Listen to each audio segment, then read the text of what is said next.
Hi, I'm Chris, and in this tutorial we're going to be covering how to create a 3D adventure game using Unity 2021.3 and Adventure Creator version 1.75.5.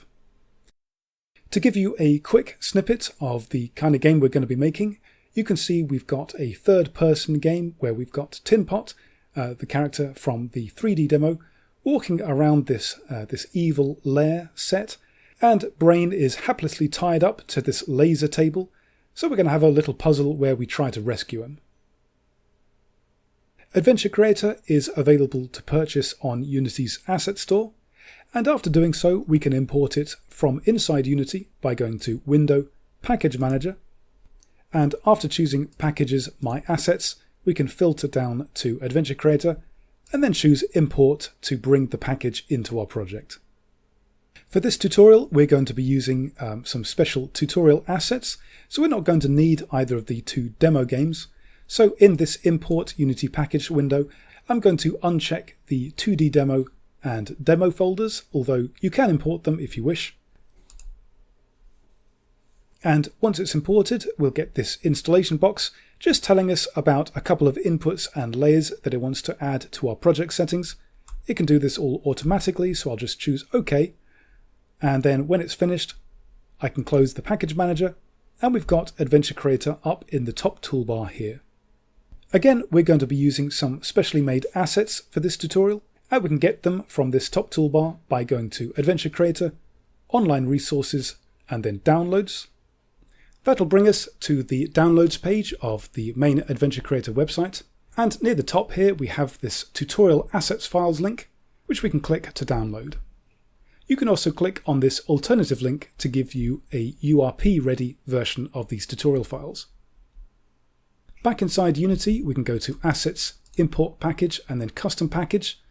Locate the tutorial files to bring up the Import Package window for this, and I'll just import everything like so. We can then find this tutorial files folder inside our project window. If I then click on the Evil Lair subfolder, and then click on the scene of the same name, we've got this Evil Lair scene, complete with lighting and materials, and a few props that we're going to want to make interactive. The first step in creating an Adventure Creator game is make a set of managers that can be used to control that game's settings. We can do this by going to the top toolbar and choosing Adventure Creator, Getting Started, New Game Wizard. This will bring up a new window that we can use to give our game some initial settings. So on the first page, I can give a game name of my 3D game.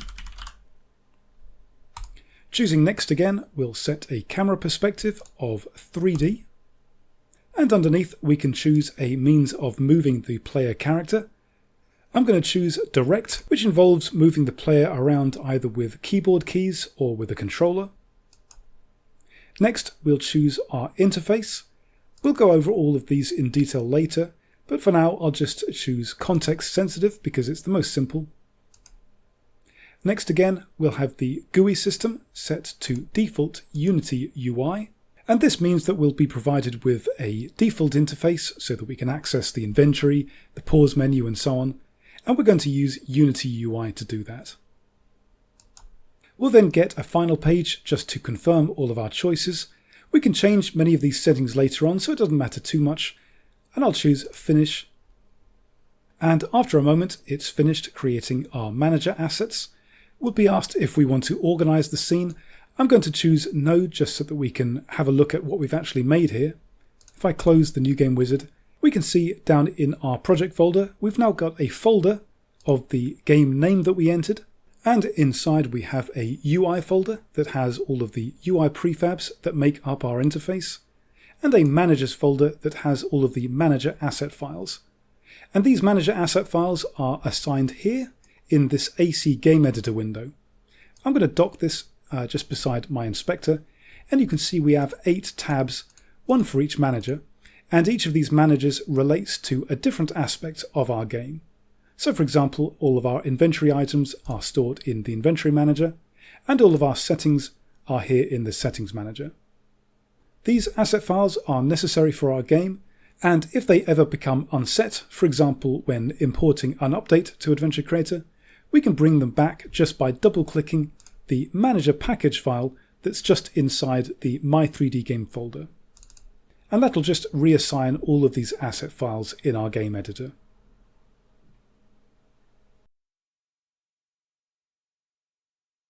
Before we go any further, I'm just going to go to File, Save As, and then make a new copy of this evil lair scene inside our My 3D Game folder. And I'll add this new scene to our build settings by going to File, Build Settings, and add this open scene. So this evil lair scene is pretty bare bones. We don't even have a camera. So if we go to the Game tab, it'll say no cameras rendering. And the first thing we'll want to do is convert this into an Adventure Creator scene.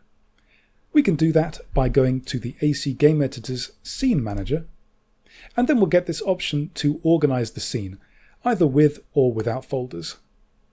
Folders are really just empty game objects to help us keep things organized. And you can see here, after clicking that, we've now got a bunch of empty game objects for things like lights and sounds, NPCs, and so on. I'll select my 3 lights and put them into the lights folder, and I'll take the 3 props and put them into set geometry. Inside the cameras folder we have a main camera, and what I'll do is just move the view in the scene manager up to the top here so we get a good overview of the main floor space here, and go to Game Object, Align with View. And that'll just mean that we have a default camera looking over everything.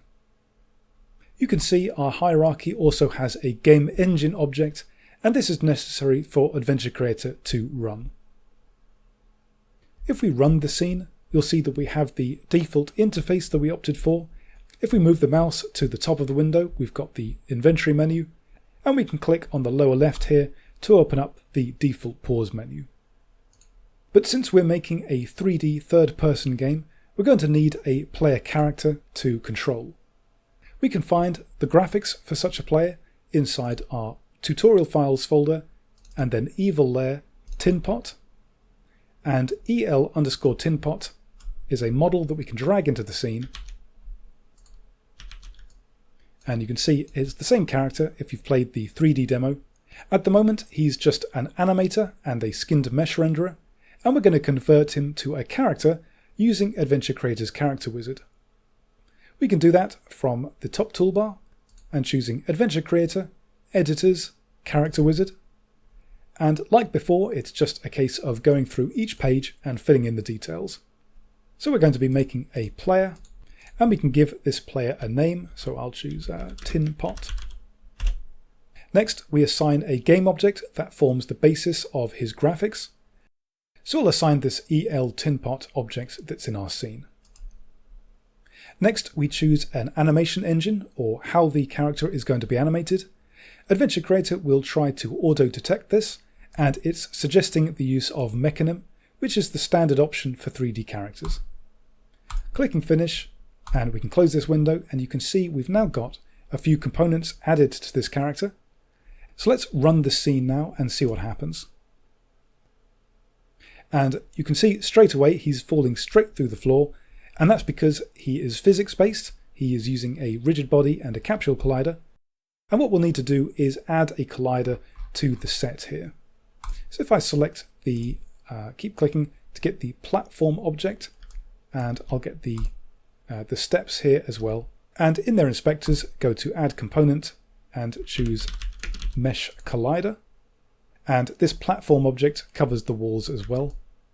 I also want to make it so that he can't clip through some of these props. So for example, we've got this laser button. I'll add a mesh collider to that as well. Maybe check convex for that. And do the same for this laser table. A few more. Let's say we've got this bin. In fact, there's another bin over here. We've also got this cupboard here that should probably have a box collider. And in the corner of the room, we've got this sofa and coffee table. So for the coffee table, I'll add a mesh collider. checking convex, and I'll give the sofa a mesh collider as well. Finally, in the other side of the room, we have these lift doors, and the lift doors are actually both one single mesh, and inside the lift parent we have the skinned mesh renderer for it, and I'll add a box collider for this as well. If we now run the scene, we'll find that we've got our player is now on the ground properly, and I can use the cursor keys or the WASD keys on the keyboard to move him around. We're able to use these keys because we're using direct control, and this is assigned in our settings manager underneath interface settings. If at this stage you find that your own player character isn't moving, the first thing to check is your player character's animator component and make sure that apply root motion is not checked. This is because when this option is checked, Adventure Creator will assume that all of the character's movement is driven through root motion, and so your animator will need to be configured with such animations. Right now, this is the only way a character can move, and so if we want to be able to move characters during cutscenes, and this involves using pathfinding, we're going to have to bake a nav mesh. If I select the evil layer root object to get all of the objects that make up the scene, I'll go to static in its inspector and check navigation static. I'll choose yes change children, and then if we go to the navigation tab, we can get there by going to window AI navigation, selecting the bake tab and then click bake.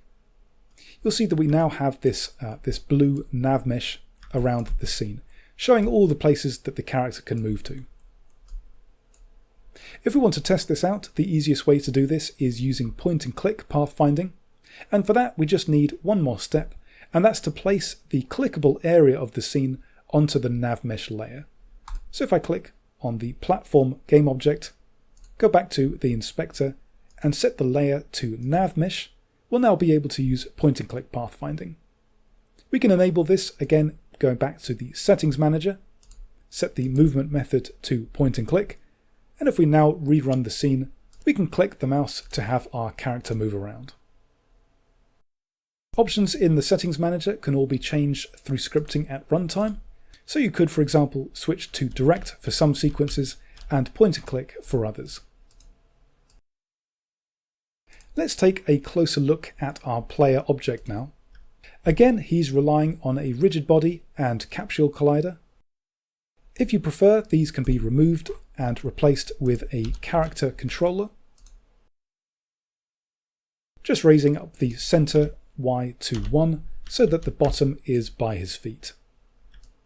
As for animation, we have a few animations inside his model file.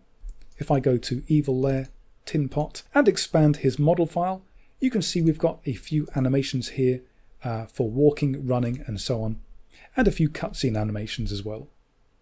Let's just focus on the movement animations for the moment, and in order to make use of these, we're going to need an animator controller. So I'll go to my 3D game folder, create a new folder named Player, right click, create a new animator controller, again name this Player, double click, and I'm going to have idle, walk and run be part of a blend tree. So I'll right click inside this, choose create state from new blend tree, double click on that, and then create 3 new motion fields.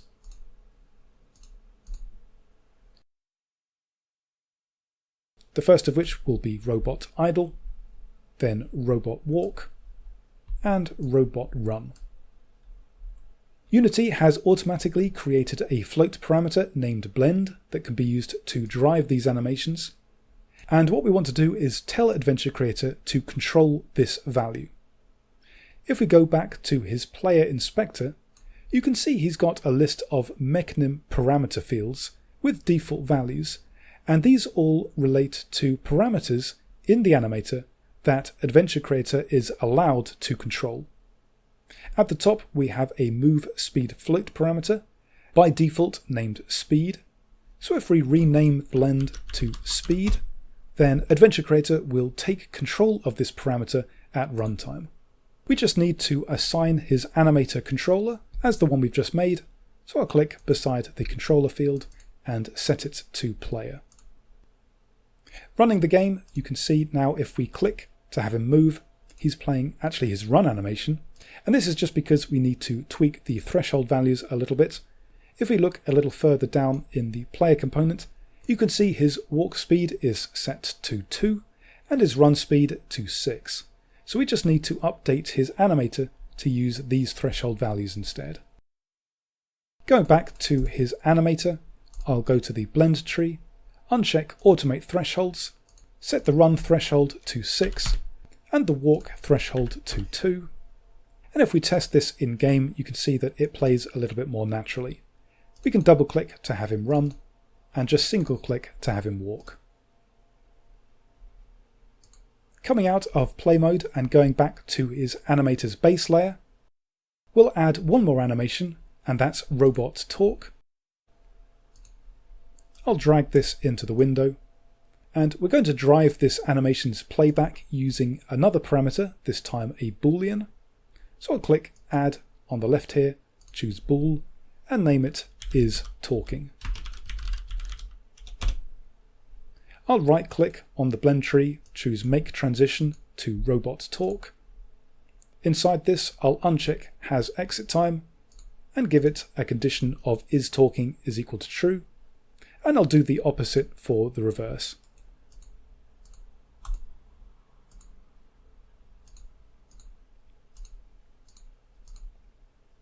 Again, if we want Adventure Creator to automatically take control of this, we'll need to make sure that it's listed in his player component.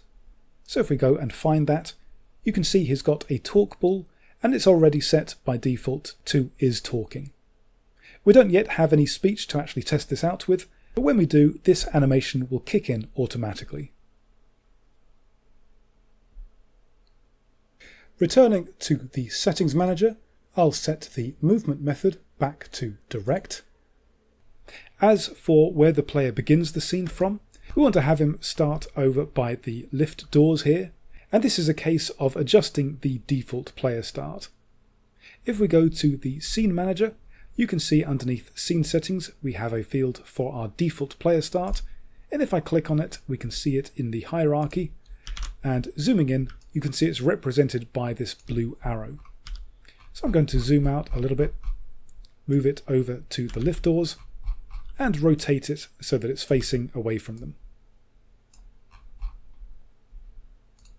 Finally, I'll make our player character a prefab by dragging it into our player folder as an original prefab.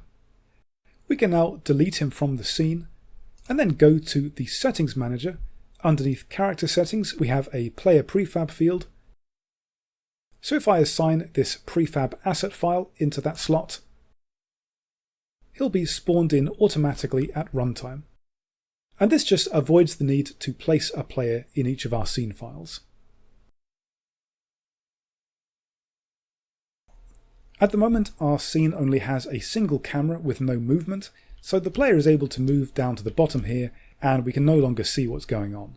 Adventure Creator's camera system is quite similar to Cinemachine if you're familiar with it, in that we use a single main camera that performs all of the rendering, and a series of game cameras that are used for reference points. On the topic of Cinemachine, Adventure Creator does support it, and an integration package can be found over on the downloads page. Just as before, we can reach this by going to the top toolbar and choosing Adventure Creator, Online Resources, and then Downloads. For this tutorial though, we're just going to be sticking to a C, and if we go to the Scene Manager, we can see just underneath our default player start field, we have one for default camera. And this is currently unassigned, so I can click on the Create button beside it to automatically create and assign this game camera called NavCam1. For this default camera, we're going to have it kind of tracking horizontally along the x-axis as the player moves along. So I'll bring it up like so. And in its inspector, we'll have a look at its game camera component. In the x-axis movement panel, I'll uncheck lock, and you'll see we get a few more fields here, but I'm going to leave these alone until we're in play mode.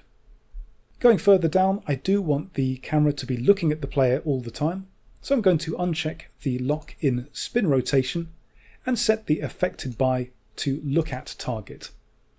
And the target is going to be our player, and you can see down at the bottom this is automatic. We've got target is player checked. So what I'll do now is run the scene and then tweak these values as we go. So you can see we're now running the game with navcam1 as active, and I want it to be a little bit closer to the player. So I'll start by increasing the offset in the x-axis movement panel.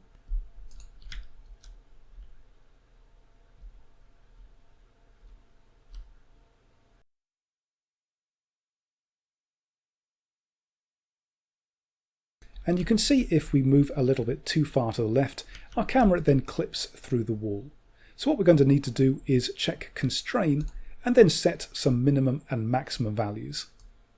I'll lower the minimum constraint to just about the point where it goes through the wall.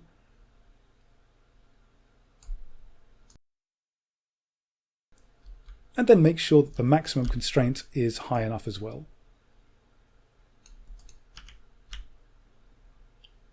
Finding the right values for these fields is very often a case of playing with them in play mode, and having found some values that work for this, I'm going to go to the top right here and choose copy component, then come out of play mode and paste those back in by choosing paste component values. Moving around the scene is also a little bit slow, so I'm going to add the ability to have the player run. If we go to the Game Editor's Settings Manager, you can see about halfway down we have this Available Inputs box, and this lists all of the inputs that we can define that will have an effect on our game.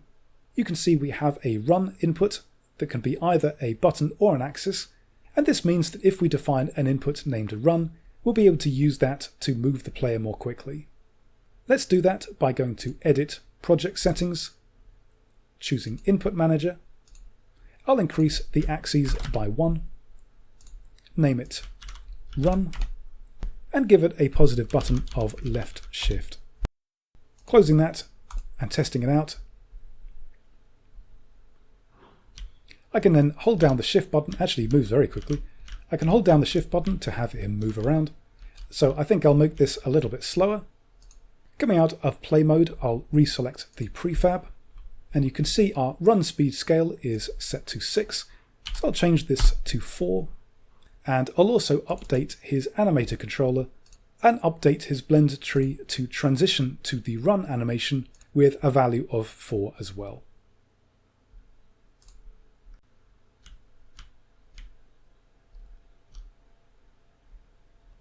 Now you can see when we get to the other side of this room here, we have a coffee table and a seat. As part of the puzzle we'll be making, we're going to have some interactivity over here. And we're going to need to be able to see things more clearly when the player is over here. We can do this with a second game camera and then transition to it as the player walks into this area. We can create a new game camera by going to the AC Game Editor's Scene Manager. You'll see that we have a list of prefabs that we can add to the scene by clicking. So I'll create a new game camera and I'll name this navcam2. And I'll move it over to the other room here.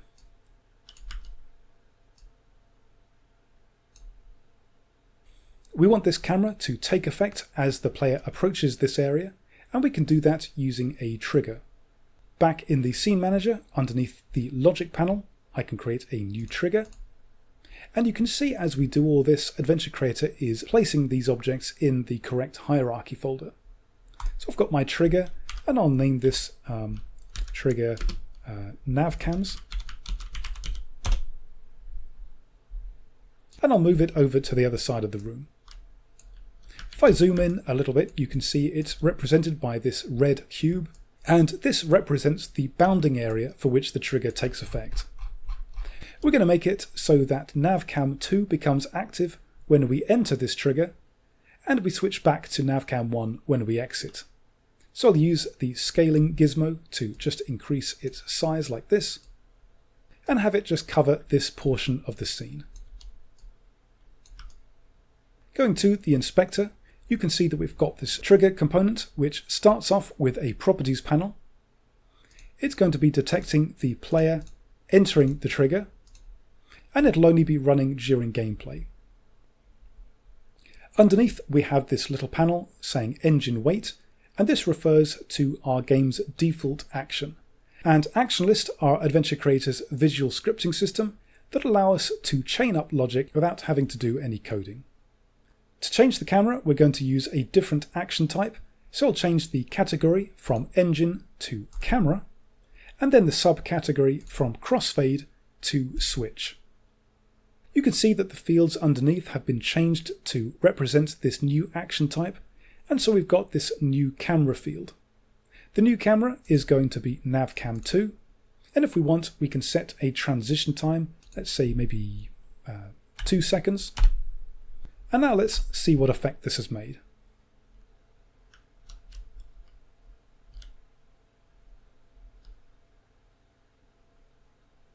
So as we move over to this part of the scene here, we switch over to navcam2, and we want to make it so that we can switch back to navcam1 when we leave. To do that, we're going to make use of another trigger component. Now we could do that by using the scene manager to create one more, but we want its boundary to be the same as this one we've already made. So what I'm going to do is instead just add another component to this same object. If I click on Add Component, and then find the Adventure Creator category, Logic, I'll click on Trigger, and this time we're going to set the trigger type to onExit, and just like before, we'll use a camera switch action to switch back to navcam1 with a transition time of 2 seconds.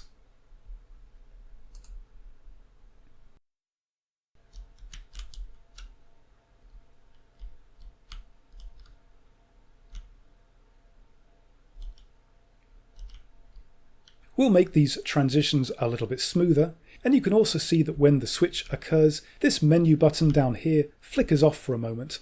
And that's because this menu is set up to only show during gameplay, and these actions cause our game to temporarily enter a cutscene. We can change that by setting the when running fields both to run in background, and I'll set the movement method to smooth to have things feel a little bit more natural.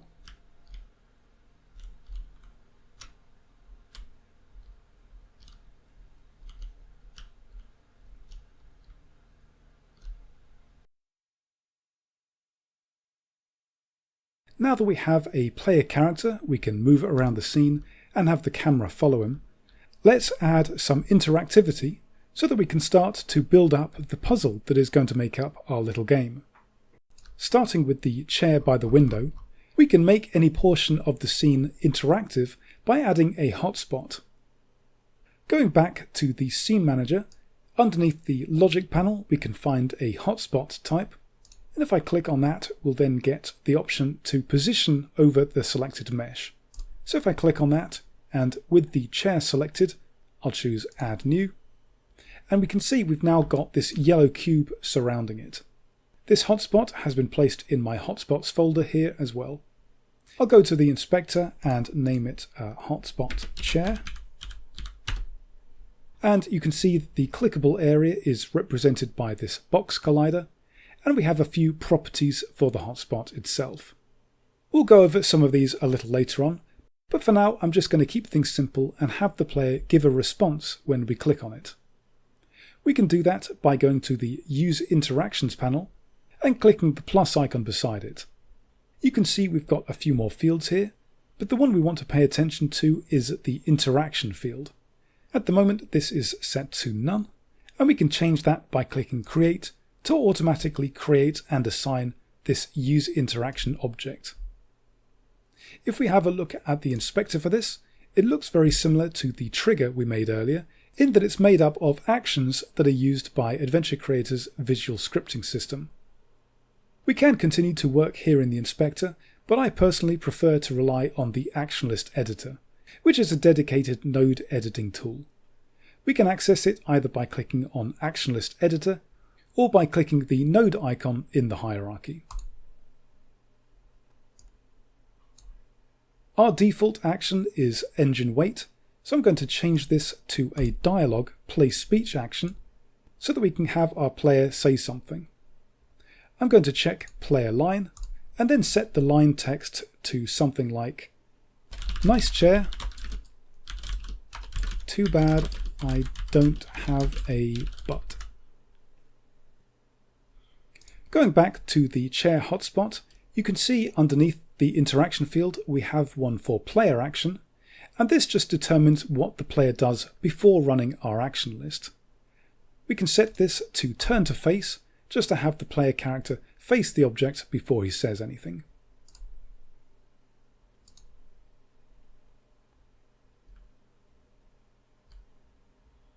At runtime, when we hover over the chair, you can see the name of the game object is now showing up, and it's showing as hotspot chair. And we can correct this either by renaming the object itself or by overriding it with the label if not name field. So I'll do that, typing in chair.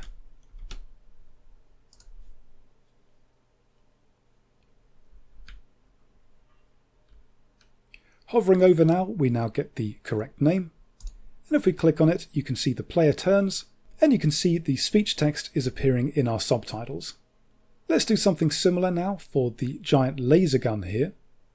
Again, we'll go to the scene manager, only this time we don't get an option to position it over the selected mesh, and that's because we're currently dealing with a skinned mesh renderer. Instead, I'll just create a new hotspot as normal, naming it hotspot laser. And you can see it's defaulted to the center of the scene. So I'll have to move the hotspot over to where the laser is. We can rotate and stretch out the object so that the collider fits the laser a little bit better. But rather than using a box collider, we'll probably want to use something like a capsule collider instead. I can just remove the box collider component and add a capsule collider instead. Stretch it out maybe a little bit more. And then as before, we can go back to our hotspot component. So I'm going to enter in a label, if not name, as laser. And I'll create a new use interaction, with it an interaction action list. And inside this action list, we'll have another dialogue play speech in which we have the player say something. "Seems dangerous. I'd better not get too close." This time we'll have the player move a little bit closer to the laser before running this action list, and we can do that by setting the player action to walk to. And I'll check face after moving as well.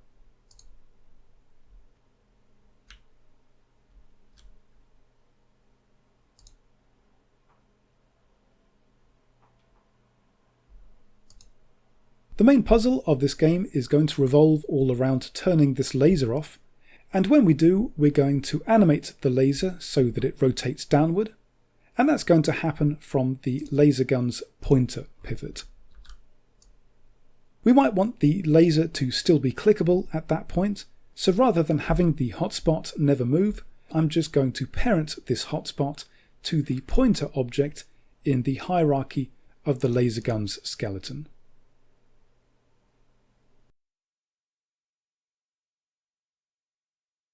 Now that we have some hotspots in the scene that we can interact with, it would be nice to have a bit of feedback from our player character and have him turn his head to face them as we hover over them. If we go to the Settings Manager and scroll down all the way to Hotspot Settings, we can check Player Turns Head to Active Hotspot. And we then just need to have our player configured to be able to do that. If we find our EL Tinpot player prefab, and double click on him, you can see underneath Mechanism Settings we have an option for Use IK for head turning, and this would then just need our player's animator to have IK enabled on his base layer. Unfortunately, we can't make use of this for this particular character, and that's because he's not a humanoid. If we go to the tutorial files, Evil Layer, Tinpot, and then have a look at the model file, going to the Rig tab, you can see that his animation tab is set to generic, and that's necessary because he doesn't have legs or feet. In the case of Tinpot, we're going to have to be a little bit more complicated, and instead use a 2D blend tree to control the head turning. You can see up in the Mechanim parameters panel, we've got a couple of float parameters for head yaw and head pitch. So I'll go and define those now. And then we can go and create those same parameters in our player controller.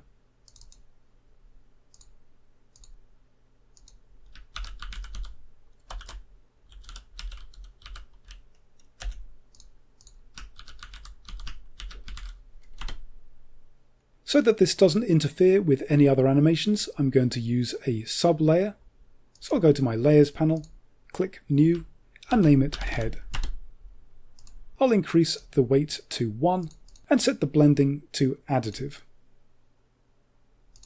Inside, I'll create a new blend tree. I'll set the blend type to 2D Simple Directional, and the parameters are going to be head yaw and head pitch. Having the player look up, down, left and right is going to be handled by 4 separate animations, and we can find those animations inside the model file. So I'll add space for 4 new motion fields.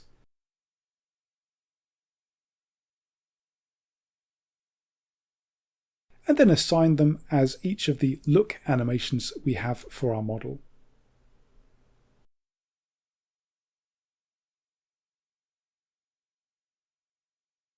Finally, we just need to correct our position values. So for look left, we're going to have a yaw of -1 and a pitch of 0. For look right, we'll have +1 and 0 for the pitch. For look up, we'll have a yaw of 0 and a pitch of 1. And the opposite for look down, so 0 and -1. And if we now test this out, we can hover over our hotspots to have the player look at them and just give us a little bit more feedback that they're interactive. Having configured our player character to look at hotspots in this way also gives us access to the other ways we can turn the character's head.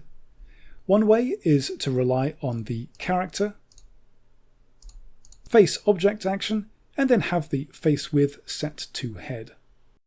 And the other way is to rely on Adventure Creator's head turning track. And we'll be covering Timeline and Adventure Creator's custom tracks for it a little later.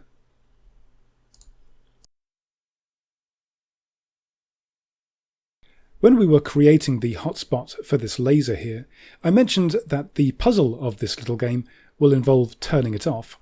But right now we don't really have any need to because it's not putting anyone in danger. So let's fix that by putting someone in danger. Inside the tutorial files and then evil layer folder, we've got this brain character who is also from the 3D demo. And if we drag him into our NPCs folder, you can see when he's got a position of 000, he appears in harm's way on the slab here. His legs are looking a little bit strange here, but that'll all correct itself once he plays his animations. So the first thing we're going to do is create an animator controller for him. Going to my 3D game folder, I'll right click and create a new folder called Brain.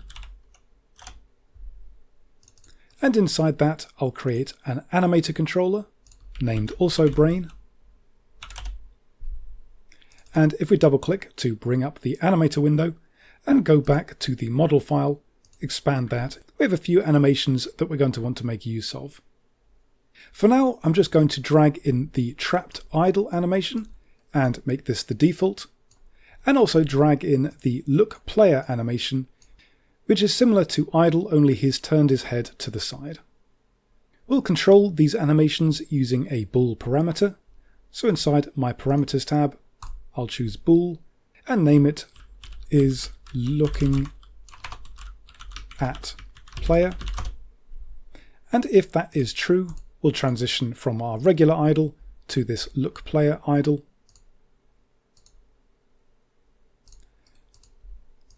And the opposite for the reverse. Although poor Brain is going to be trapped here for the whole game, he is still going to be an NPC and we're going to have him speaking to the player. So we're going to need to use the character wizard once more to convert him into an NPC. So with him selected, I'll go to Adventure Creator, Editors, and then Character Wizard. We're going to be creating an NPC, and his name is going to be Brain. The game object to serve as his base is going to be el_brain. And it's important to note that this can't be the skinned mesh asset, it needs to be an object inside our scene. Choosing next again, we'll confirm that we want to use Mechanim, finish up, and you can see we now have the NPC component attached to him. He's not going to be moving around the scene, so I'm going to get rid of the move, speed, float, and talk bool parameter fields. The Brain model doesn't have any talk animations, but if we have a look at his skinned mesh renderer, he does have a few phoneme blend shapes that control his mouth shape, and we'll use these later to animate his mouth dynamically when he speaks. For now though, we're just going to focus on his interactivity. And if we look a little bit further down his inspector, you can see that we've got a capsule collider and a hotspot already attached. And you can see that represented by this capsule here in the middle of the scene. His model is actually a little bit offset and rotated, so what I'm going to do is take the collider and hotspot components, move them to a child object, and then we can position and rotate them to fit the model a little better. I'll go to Game Object, create empty child, name it hotspot, brain. Go down to the bottom of his root, copy the capsule collider, paste it onto my hotspot brain object.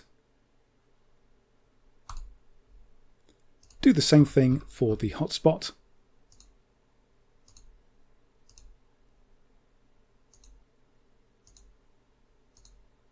And then remove both from the original root. And since Brain won't be moving around the scene, I'll also remove the rigid body. Going now to the hotspot brain child object, we can pick this up and move over so that it fits Brain a little better.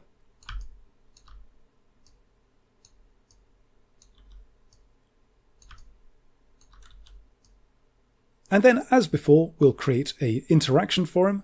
So to the right of the Use Interactions panel, I'll click on the plus icon. And you can see here we've also got this cursor icon field. And before we were just leaving this as the default use. But if I click, we can choose what kind of interaction this is going to be. This doesn't affect the actions involved, it just affects the icon and hotspot label that might appear when we hover over it. Since we're going to be talking to Brain, I'll set this to talk to. We'll create a new interaction, and this time I'll set the player action to walk to marker. And this is because we want the player to walk to a specific place before running the interaction. We'll have the player move to around this spot here, and looking a little bit further up in the hotspot component, you can see we've got a walk to marker field. I'll click on create, and you can see we've now got this marker hotspot brain object in our markers folder. If I select it and look at it in the scene view, you can see that it's represented by this green arrow. And so what I'm going to do is just drop it down onto the floor where we want the player to begin the interaction from. I'll turn it a little bit as well around the y-axis, and then going back to the hotspot, I'll check face after moving. For this interaction, we're going to create a conversation where the player can choose from a selection of dialogue options, and to make things look a bit more interesting, we'll switch to a different camera while this is going on. Going back to the scene manager, I'll create a new simple camera, which is a camera that doesn't have any movement controls.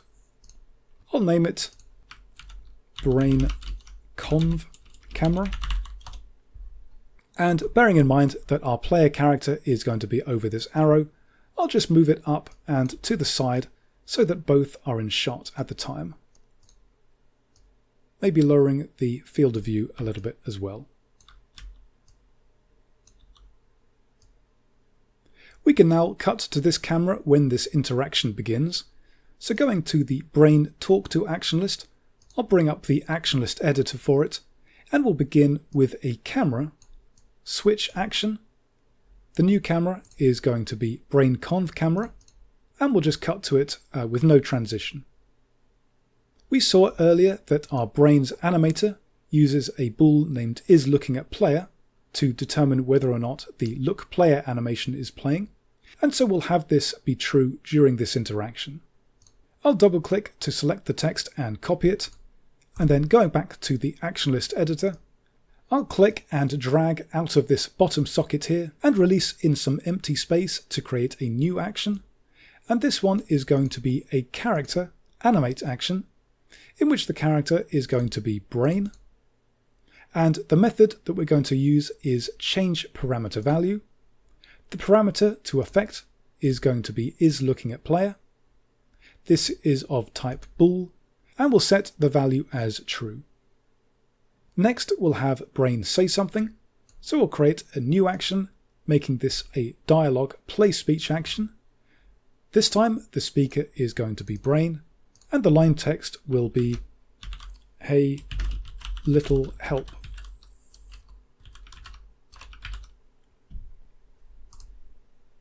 To give the player a response, we're going to use a conversation, and we can run a conversation using the dialogue start conversation action. This action requires a separate conversation object, and we can create that inside the scene manager. Underneath the logic set of prefabs, we can click to create a new conversation, which I'll name brain conversation, and then looking at its inspector, I'll click to create 3 new dialogue options and set their labels to what we want to display to the player. So for the first one, I'll set it to "How'd you get into this mess?" The second,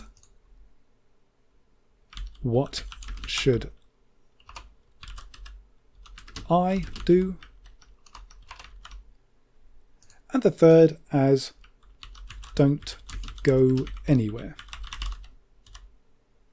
These dialogue options have a few more properties, and they mostly relate to the ability to run a separate action list when each of them are clicked. These can be ignored, however, in favour of a much easier method, and that's to rely on the same action list in which the conversation is called. So if we go back to our brain talk to interaction and set our conversation to brain conversation, I'm going to check override options, and you can see we now get 3 sockets, one for each of the dialogue options. And using these, we can create new action chains to determine what happens when we click on them. So for example, if the player clicks on "How to get into this mess?", we can create a new branch of actions by dragging out a new action. This time we'll have the player say the same thing, so I'll copy, paste the label, and then we'll have another speech action to have brain respond with, "Guess I found the wrong place to take a nap." Once this line has been spoken, we'll have the conversation show up again, and we can do that by dragging the output socket back on to our dialogue start conversation action. If we choose "What should I do?", we'll do something very similar.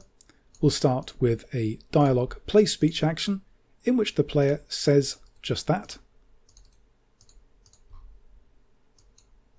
And we get a response from brain. This time it'll be, "Help me turn off that giant laser."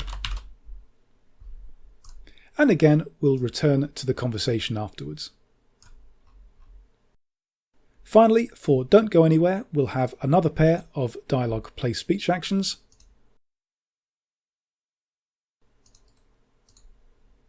Starting with the player saying just that, and then have a response from brain, and this time it'll be, "Everyone's a comic."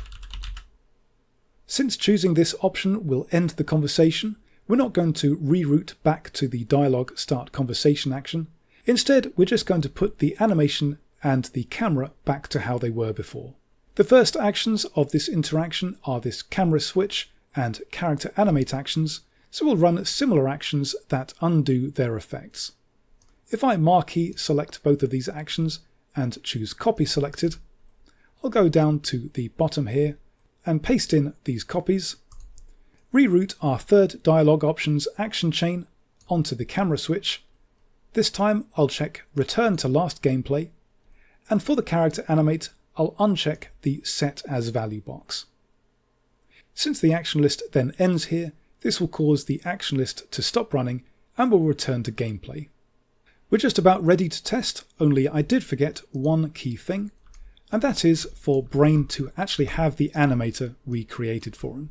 If I go back to the Brain NPC, I'll set the controller to the Brain asset we made a little earlier. We can now test this out, and running the game we can click on Brain, and after a greeting by Brain we then get our conversation options appearing on screen, and we can click on them to choose what the player says. There's a couple of things we can do to make this sequence a little bit more natural.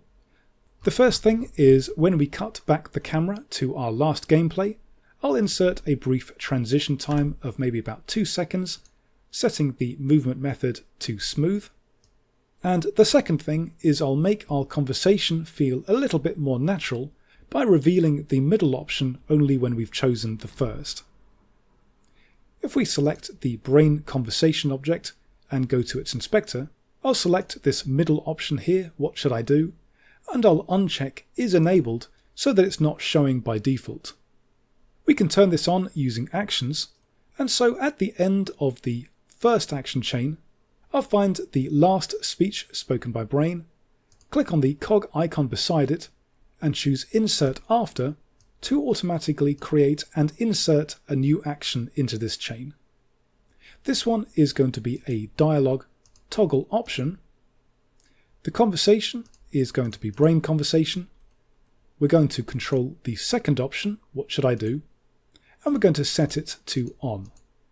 And this will mean that it turns on only when we've chosen the first. Our action list is starting to look a little bit messy, so I can click on Auto Arrange to have everything made a bit more neat. Testing this once more, we can walk over to Brain. We get only a couple of options, but if I choose the first, we then get all three. And if I click on Don't Go Anywhere, we enter this conversation with a slightly smoother camera transition.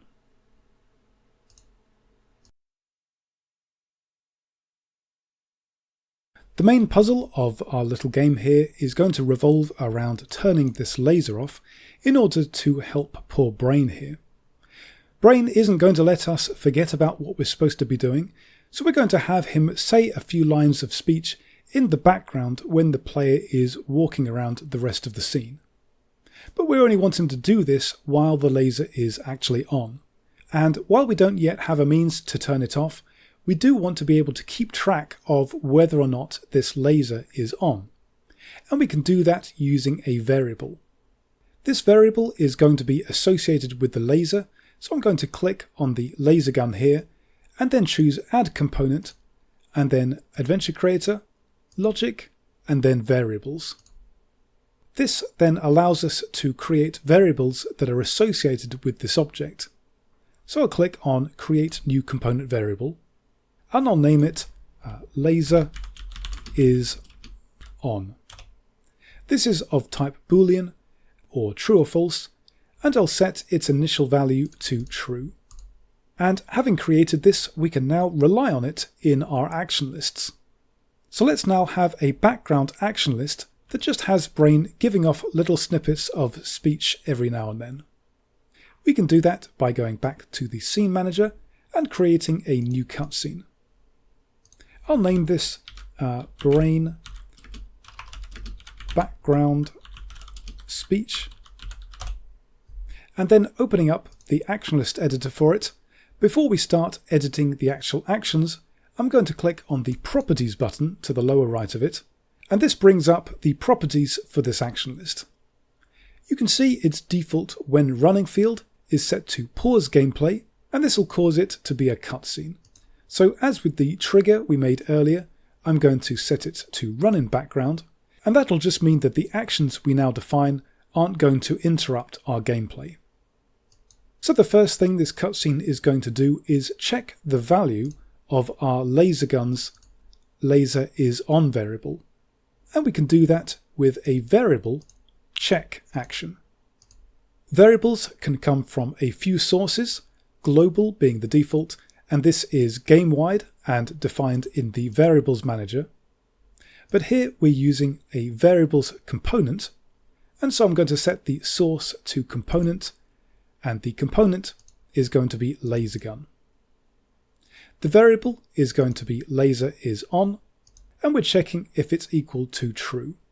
And if this value is true, we're going to use a dialog play speech action in which Brain says something like, "Get me out of here."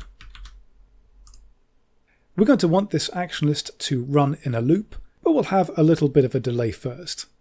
So I'll drag out and create a new engine wait action and set the wait time to about 5 seconds, let's say. And after that's finished, we'll loop back onto the variable check action. Similarly, when we run this cutscene, we're going to have a little bit of a delay before Brain starts speaking. So if I go back to the properties, I'll set the start delay to maybe 4 seconds. We'll want this action list to run whenever the scene begins, and there's a couple of ways we can do this. If we go to the scene manager, you can see we have a couple of fields for on start and on load cutscenes, and we could assign it in both of these. I prefer to reserve this for opening or introductory cutscenes, whereas we want this particular cutscene to run on a loop during the whole game. So instead we can go back to the inspector and choose Add Component, Adventure Creator, Logic, and then Action List Starter. And this is just another way of running an action list when the scene begins. You can see it's already assigned the action list to run as Brain background speech, and I'll just check Run on Scene Start and Load. This means that when we now test out the scene, it's going to wait for 4 seconds before Brain says some speech. And he'll do that on a loop every 5 seconds. Having demonstrated this now, I think I'll raise these delay values a little bit. So I'll set the start delay maybe to 8 and the engine wait to 10. It would also be a bit more interesting if Brain said something different each time, and we can do that easily with a new action called a variable run sequence. Instead of the variable check running our speech action, I'm instead going to reroute it to run our variable run sequence, and I'll set the number of possible values to 3. This then gives us 3 output sockets, and a different one will be run each time this action is run. So for option 0, I'll drag back onto the dialog play speech we've made before. And for options 1 and 2, I'll create a different set of speech actions, both affecting Brain, but each saying something slightly different. So for the second one, I'll choose, "I really don't like giant lasers." And for the third, "I'm still in mortal danger here." For all 3 of these, I want to have another delay and reroute back to our variable check action. So I'll have both of these speech actions run the same engine wait that we made earlier. Just going back to our run sequence action, I'll check run on a loop so that once he's said all 3, he then goes back to the first one. Finally, we'll want to make sure that our background speech doesn't play while we're talking to Brain, and we can do that by temporarily stopping the background cutscene while this interaction is running. Going back to our Brain Talk To interaction, I'm going to right-click in some empty space and choose Add New Action, and this time is going to be an action list kill action. I'll leave the source as in scene, and I'll set the action list to Brain background speech. I want this to run as soon as this interaction begins, so I'll click on the cog icon and choose Move to Front. and I can click Auto Arrange to bring everything back down. When this interaction ends, we'll want to restart Brain Background Speech, and we can do that by going to the bottom where we've got our Character Animate action, and I'll just create a new action list run action.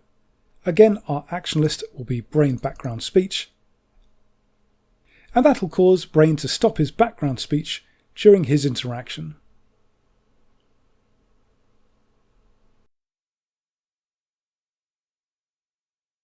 Now that we have a few objects in our scene that we can interact with, let's have a look at the various interaction modes and the ways that we can customize this interaction system.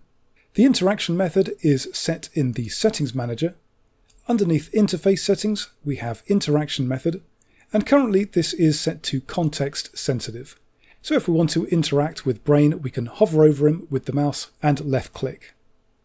This is the most simple interaction type, but we can still offer the player a bit more feedback in terms of what kind of interaction this is going to be. If we have a look at Brain's hotspot, you can see that we defined a cursor icon for his interaction as Talk To, and the options available here are defined in the Cursor Manager. If we scroll down to Interaction Icons, you can see that we have Use, Talk To and Look At available as default options, and we can make more by clicking the Create New Icon button. You can see that each of these has a label and an icon, and we can show both of these when hovering over a given hotspot. We can first check Change Cursor based on interaction, and then scrolling up to Hotspot Cursor, we can check Prefix Cursor Labels. And if we now hover over Brain, we'll get the speech icon showing, as well as the label Talk to Brain. In the same way, we can move over to this chair here, and it'll say Use Chair. With this mode, we interact with hotspots by left-clicking, but we can also run an examine interaction by right-clicking. If I go back to Brain's hotspot, I can click on the plus icon beside Examine Interaction. As a test, I'll just create a simple dialogue please speech action where the player says it's Brain. If we now try to select Brain, we get two icons showing that we can left-click to talk and right-click to examine. If we still just want to show that single Talk To icon, we can do that by going back to the Cursor Manager, scrolling down to the bottom, and setting the When Use and Examine interactions are both available to Display Use icon. This interaction method is the most simple to work with, but it doesn't give the player too many options insofar as how they might want to interact with a hotspot. If we change to one of the other methods, we'll be able to define more interaction types for a particular hotspot. For example, if we change the interaction method to choose interaction then hotspot, we can create an interface similar to the classic LucasArts and Sierra games of old, where we first choose a verb from a list or a cursor, and then click on a hotspot. If we go back to our Cursor Manager, you'll see that the Interaction Icons panel has been updated, and we can check, for example, Cycle Interactions with right-click. And this now means that we can right-click on our cursor to cycle through all of the different interaction icons that we've defined. And if we then click on a hotspot, that particular interaction will be run. This means that we can then go and define as many interactions for a particular hotspot as we like. For example, going back to our Brain hotspot, I can go and click the plus icon beside Use Interactions again. This time I'll create two more, setting the first to Use and the second to Look At. Both of them will set to Turn to Face, and I'll create their interaction action lists as well. For Brain use, I'll have a dialogue play speech where the player says, I can't free him by hand. I'll have to find a button to help. And for the Look At interaction, we'll have another play speech action where he instead says, looks like Brain's got himself stuck again.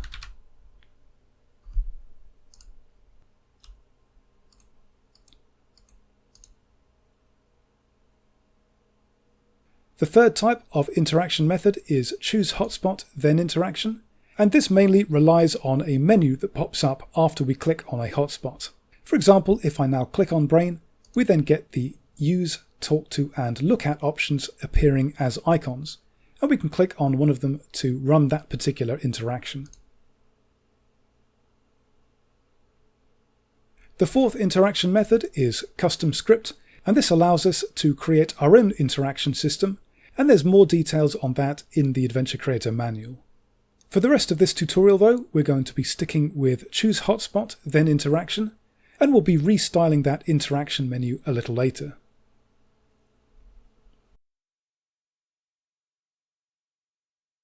After talking to Brain, we've established that we're going to need to find a way to turn this giant laser off, so let's give the player a means to do that. As part of the default interface, we can hover the mouse over the top portion of the screen and access the inventory bar. We're going to add something to the scene that the player is going to be able to carry with them to help them out. Inside the tutorial files, evil lair and then set folder, we've got this instruction manual that can tell you how to operate giant lasers. If we have a look at its inspector, it's just this normal book, and so we're going to add it over on this coffee table we have here. Right now we've got the coffee table obscured by this trigger we made, so I'm going to temporarily hide it by going to the scene manager and then unchecking the visibility box for triggers. I'll then drag this instruction manual model into the scene, and we'll be making this interactive, so I'll move it into my logic hotspots folder. To make the boundary of the model interactive, I'm going to add the box collider component, checking is trigger so that it doesn't interfere with any physics, and then add a hotspot. We can avoid using the scene manager just by going to add component, adventure creator, hotspots, and then hotspot. I'll give it a label of mysterious book. As part of its use interaction, I'm going to have the player walk over to it first, so I'll set the player action to walk to marker and then auto create a walk to marker for it. I'll set this marker down onto the floor nearby, create the use interaction for it, and also check face after moving. Items in the scene are separated from items in the inventory, so we're going to have to create this item in the inventory manager as well. Going to the inventory tab, we can click create new item, and for this I'll set the name to instruction manual and set the main graphic to one inside the sets textures folder. We've got this book icon graphic. We have some other properties for inventory items, such as whether or not we carry it on start, but I'm going to leave all of these as they are. With the item now defined, we can start work on our interaction, so I'll open up the mysterious book use action list, and we can add this item to our inventory by using the inventory add or remove action, leaving the method as add, and setting the item to add as instruction manual. At the same time, we're also going to want to hide this from view so that we can't pick it up again. And the best way to do this is to just teleport it out of the way. We can do this with an object teleport action. We'll set the object to move as instruction manual, and we'll then need to assign a marker to teleport it to. We can do this back in the scene manager underneath the navigation panel. I can click to create a new marker, and I'll name this marker hidden. And I'll move this so that it's underneath by quite a bit, and then assign it in our object teleport action. Since our hotspot is labelled Mysterious Book, we'll have our player character just read it as he takes it, so we'll give him a dialogue place speech where he says, "Death lasers a primer. Could be useful."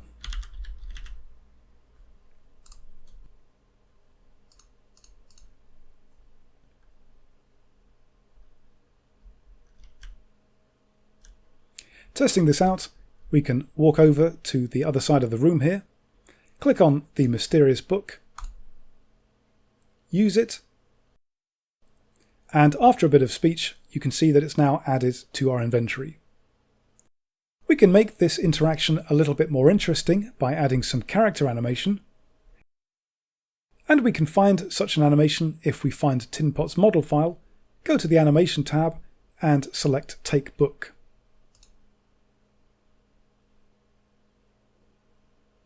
I'll add this animation to our animator, first going to the player's animator controller, then expand the model asset to find the robot Take Book animation.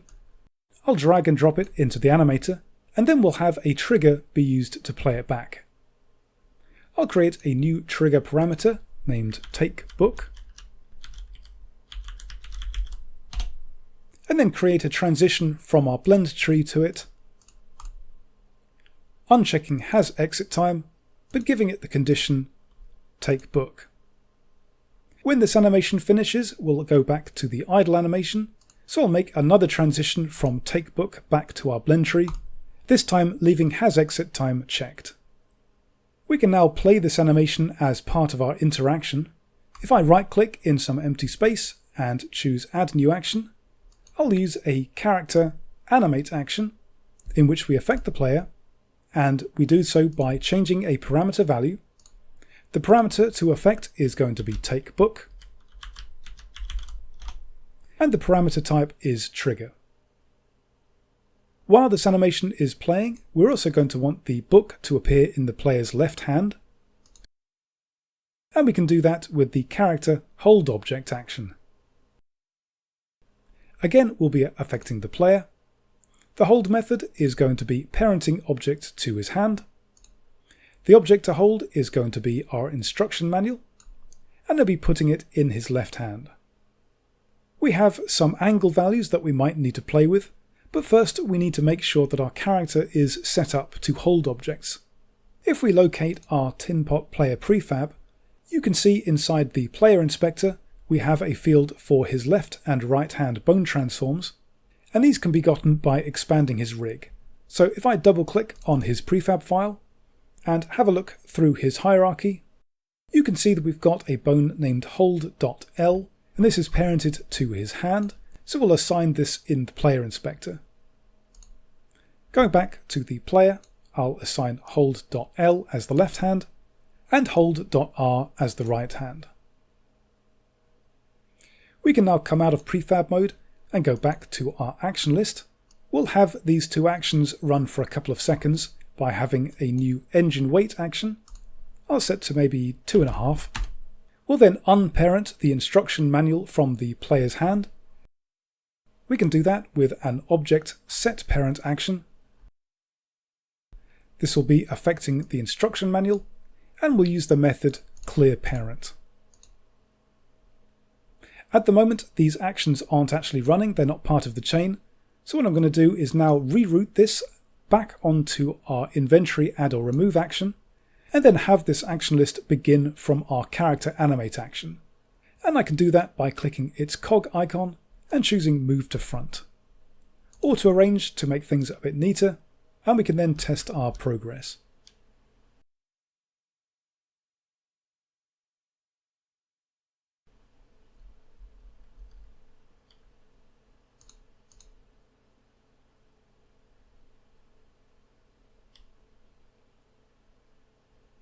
Just as with hotspots, there are a few ways to interact with items, but the default way is to click on them in our inventory so that the cursor becomes selected with that item, and we can then click on a hotspot to combine it with. As an example, let's create an interaction for Brain. So we'll go back to Brain's hotspot, and at the bottom we have a panel for inventory interactions. I'll create a new one, and rather than having a cursor icon field, this begins with an inventory item field where we can choose what inventory item this is going to be for. So we'll leave it as instruction manual. I'll create the action list and then assign it a simple dialog play speech action in which the player says, I don't think reading him a story is the best idea right now.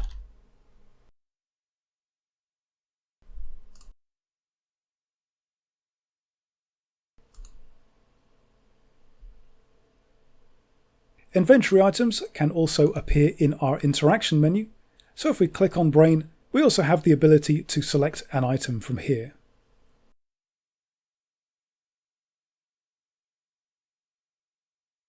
Having picked up the instruction manual from the coffee table and seeing it in our inventory, now's a good time to take a look at save games.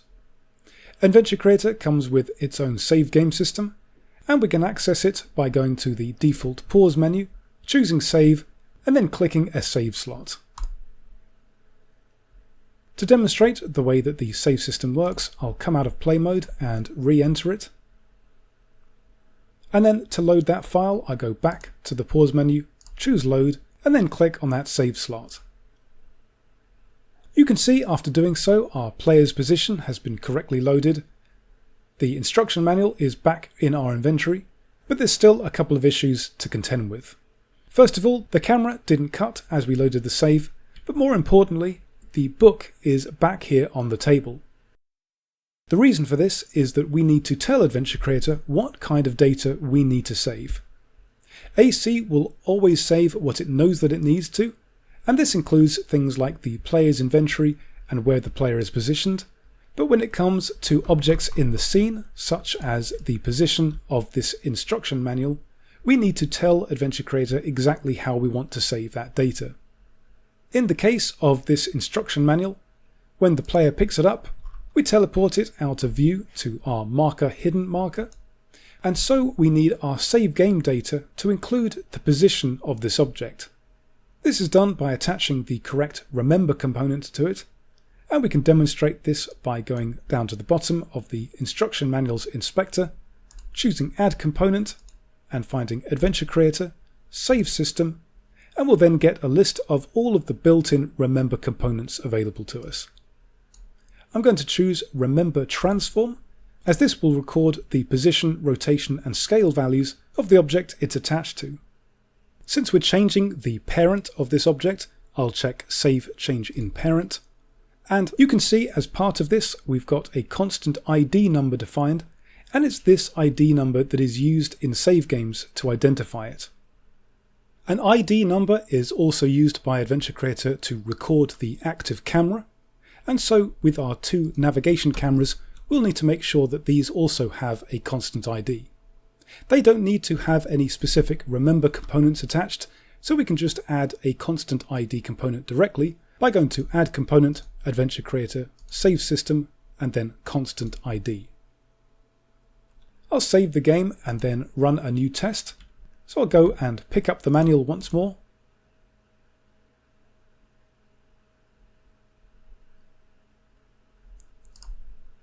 Save the game.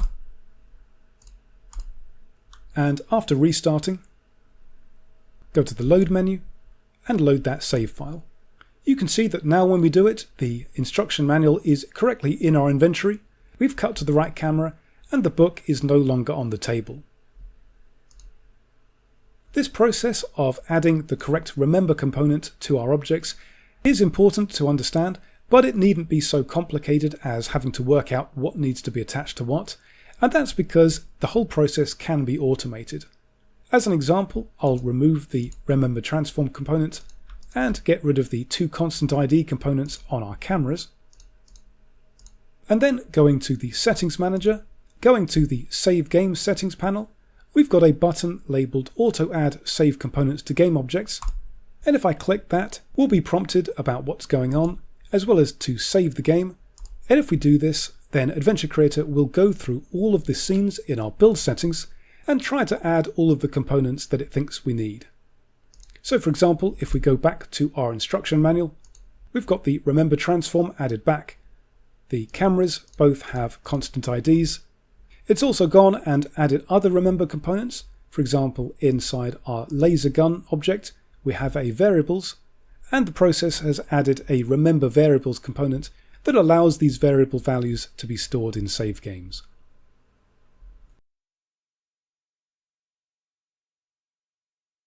Now that we have our instruction manual for dealing with death lasers, let's finally turn our attention to solving this game's puzzle by having a look at this panel here that controls the death laser.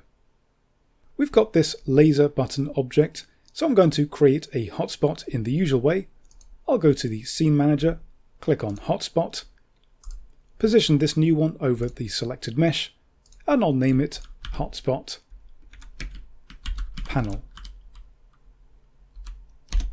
I'll reshape it so that it only covers the top portion and maybe rotate it as well. And as usual, I'll go to the inspector, rename the label to panel, and I'll create a walk to marker just on the floor in front of it. For this panel's interactions, we're going to do a bit of camera work and animation that we're going to want to sync up together nicely, and the best way to sync the two together is to rely on Unity's timeline tool. So we're going to create some timelines and have our interactions play them back. Our first interaction is going to be a simple use interaction that runs if we just click on the panel without using the book. I'll create a new use interaction, set the player action to walk to marker and check face after moving, and then create the interaction. This interaction is going to be an engine control timeline action, and we then have to supply a playable director that we want to control. So let's go and create that now. Inside the My 3D Game folder, I'll right click, choose Create Folder, and name it Timelines. And inside I'll right click, Create, and choose Timeline. I'll name this panel_use, and then I'll drag it into some empty space in the hierarchy to add a playable director mapped to this timeline. I'll uncheck Player on Awake, and then just to keep things tidy, I'll make a new folder for it inside the hierarchy named Directors, reset the position, and place our playable director inside. If I double click on the playable field, we'll bring up the timeline window that we can use to start building our little cutscene.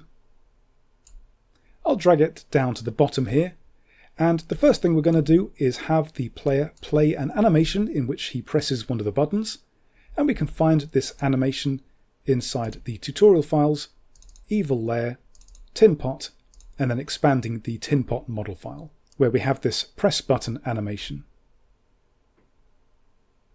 Because this timeline is going to be affecting our player character, we're going to need to temporarily drop our player prefab into the scene file. So I'll go to my player folder and drag my EL Tinpot player prefab into the scene. Before this interaction runs, the hotspot will make sure that the player is positioned at this marker here. So I'll first move the player over to where that marker will put him. Next, going back to our timeline, I'll click the lock button to make sure that it stays open, and then we'll drag the scene instance of our player prefab into the panel on the left. We'll choose Add Animation Track, and we then need to drag in the press button animation from our model file. So I'll go to Tinpot, find the robot press button, and drag that into this timeline track. I'll have this animation play a few frames after the start of the timeline, and unfortunately for Tinpot this is not the right button, so it's going to cause a few problems for Brain. If we find the set folder and the laser gun model, we have a move up animation that we'll have kick in next. Going to the set geometry folder inside our scene, finding the laser gun, I'll drop this as well into our timeline window, choose animation track, and assign this the move up animation. And I'll put it a few frames after our robot presses the button.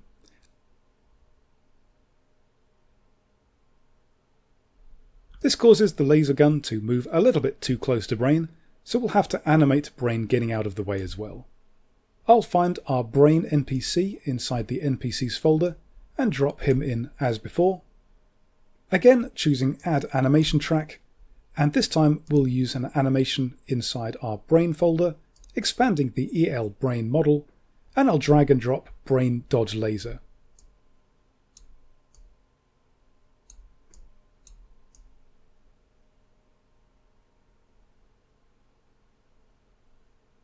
We could spend some time getting the timing exactly right, but essentially we want to play things in this kind of order. Next, let's work on the camera, and we're going to use a couple of cameras to show the action. So I'll go to the AC Game Editor and create a couple of simple cameras. I'll name this Use Laser Cam 1 and Use Laser Cam 2. The first one will show the player pressing the button, so we'll move it over beside the panel and face the player here.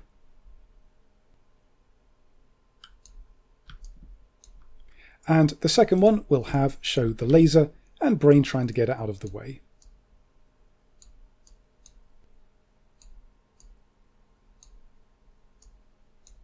Having made these cameras, we can now switch to them inside our timeline, and we can do this with Adventure Creator's own main camera track. We can create this track by clicking on the plus icon and choosing AC, Main Camera Track, and creating new shots is then a case of right-clicking and choosing Add from Camera, and then choosing the camera we want to switch to. We'll start with Use Laser Cam 1, which I'll shunt to the beginning of this timeline. And we can preview this by opening up the game window while this is running. And when we get to about this point in the timeline, we'll cut to the Laser Cam 2. So I'll choose Add from Camera, Use Laser Cam 2, and snap it beside our first camera.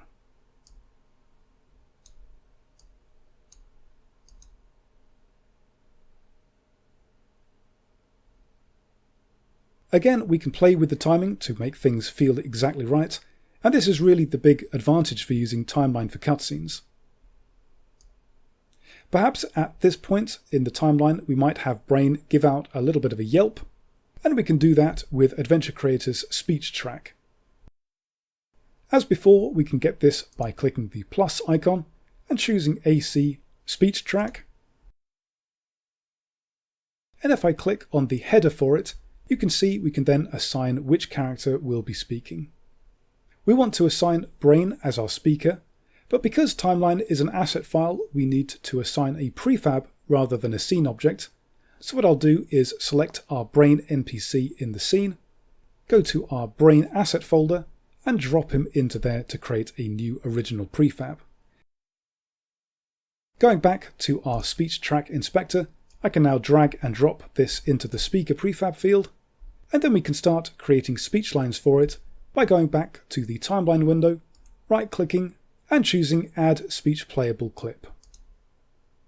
The line text is just going to be a simple "whoa," and I'll reduce the clip length so it's quite short. Now that we've finished our timeline, we can go back to the action list editor to have our interaction run this timeline.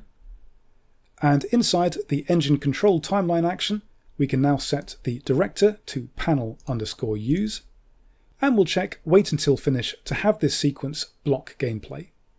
We can test our progress by running the scene. And if I go over to the panel here and use it,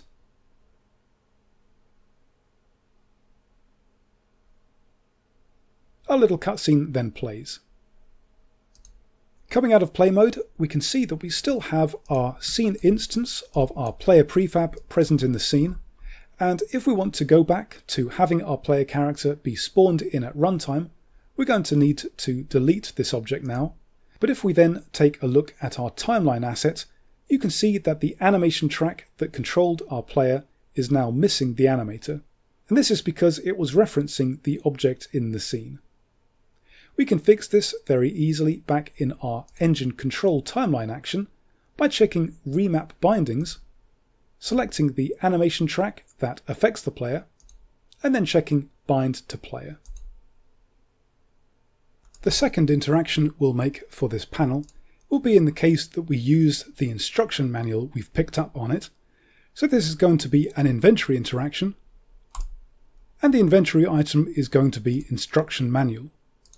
Again, we'll have the player action walk to marker with face after moving checked, and I'll click to create a new interaction action list.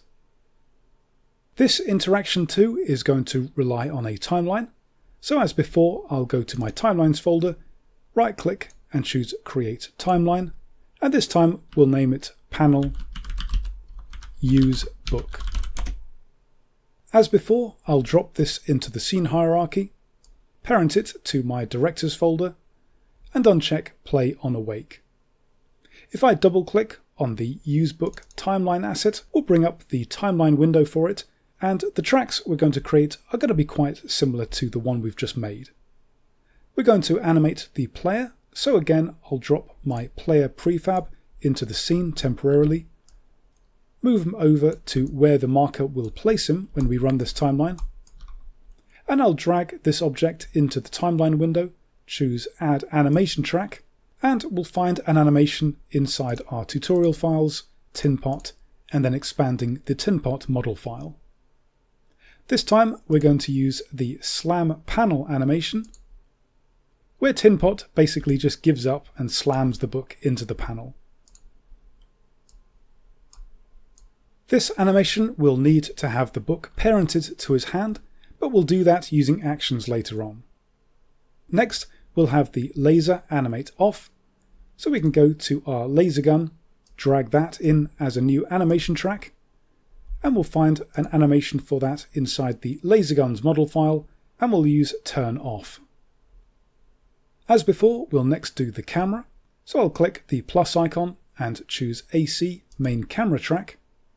And another way to create camera shots is to just drag the intended camera into the timeline. I think the use laser cam 2 we made earlier is going to be a bit zoomed in for this one, so I'll duplicate it, give it the name 3, and pull back a little bit like so. I'll drag this into our main camera track, and then trim it so that it ends in time with our laser gun turn off animation. With this timeline now complete, we can go back to our hotspot panel and start working on the action list that runs this. Before we run the timeline, we're going to need to parent the book back into the player's hand, so we'll do this with the character hold object action. We'll be affecting the player, and the object to hold will be instruction manual, and it'll be in their left hand. Next, we can run the timeline by creating an engine control timeline action. The director will be panel use book. We'll check wait until finish, and as before, we'll remap the timeline's first track to our spawned player, and we can do that by checking remap bindings and check bind to player for the first track. And this means that we can remove the temporary player instance we just added to the scene. Once this timeline has finished, we'll remove the book from the player's hand by using an object set parent action, in which the object to affect is instruction manual and the method is clear parent. And we'll also need to hide the instruction manual from view, so we'll create one more action, and this time it'll be an object teleport action. The object to move will be instruction manual, and as before we'll set the teleport to our marker hidden game object that we made earlier. Testing this out now, we can run over to the coffee table here, pick up this mysterious book,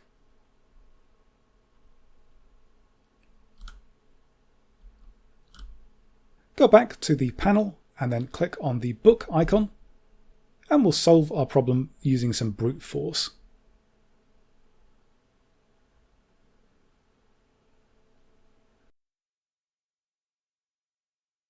Having rescued Brain from this giant death laser here, we want our gameplay to react to this change. You can see that Brain is still complaining about a giant laser in his face, and it's also possible to rerun the interaction by clicking the instruction manual on this panel here again. Earlier on, we added a variables component to our laser gun here, and in that we added a bool named laser is on, and by default this is set to true. This variable is used inside the brain background speech cutscene, where we're checking to see if it's true, and brain will only start speaking if it is. As part of the panel instruction manual action list, we can scroll down to the bottom and add a new action, and this one will update this variable value. So we can use a variable set action. The source is going to be component, because we're dealing with a variable's component. I'll assign the component as laser gun, and we'll set the laser is on bool to false. We can use this variable to update other interactions. For example, our brain talk to interaction has our various dialogue option responses for our brain conversation. And right now, whenever the player asks, "What should I do?" brain replies with, "Help me turn off that giant laser." So let's update this so that he says something different if we've already done that. I'll move some of these other actions out of the way. And after the player asks, "What should I do?" I'll insert a new action after that. This will be a variable check action. Again, the source will be component, and the component will be laser gun. And if it's set to true, then we're going to have brain speak as he was before. If not, he'll say something else. So we'll have a dialogue play speech in which brain says something more like, "Nothing, I'm fine now."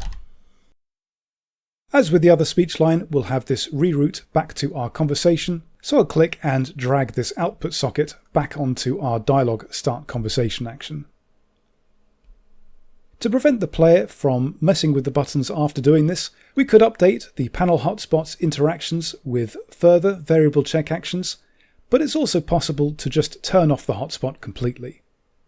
If we go back once more to our panel instruction manual interaction, and at the bottom add one more action, and this will be a hotspot, enable or disable. The hotspot to effect will be hotspot panel, and the change to make will be disable. This is a change we'll want to see reflected in our save game system, so we'll need to have the save game record the state of this panel, and we can do that by selecting the hotspot, choosing Add Component, and finding the component Adventure Creator, Save System, Remember Hotspot. On the topic of the save system, when it comes to the laser gun, we have a Remember Variables component attached to save the state of the laser is on variable, but we also need to save the state of the animation itself. We can do that by attaching a Remember Animator component to our object, but this component works by reading the state of the animator controller that it's attached to. Right now our laser gun is animated only through timeline, and so we're going to need a controller that keeps track of whether it's on or off. Inside the My 3D Game folder, I'll right click, choose Create, and then Animator Controller, which I'll call Laser Gun, and assign it in the Animator's Controller field. And if I double click to bring up the Animator window, we're going to need two states, an on state and an off state, and we can find both of these animations inside the Set folder and then expanding Laser Gun. I'll drag in on first to make it the default, and then add off as well. To transition between these two, we'll use a bool parameter, so I'll create one named laser is on. I'll check this box to make sure that it's true by default, and then create two transitions from on to off and in reverse. Both of these will have has exit time unchecked and a 0 transition duration.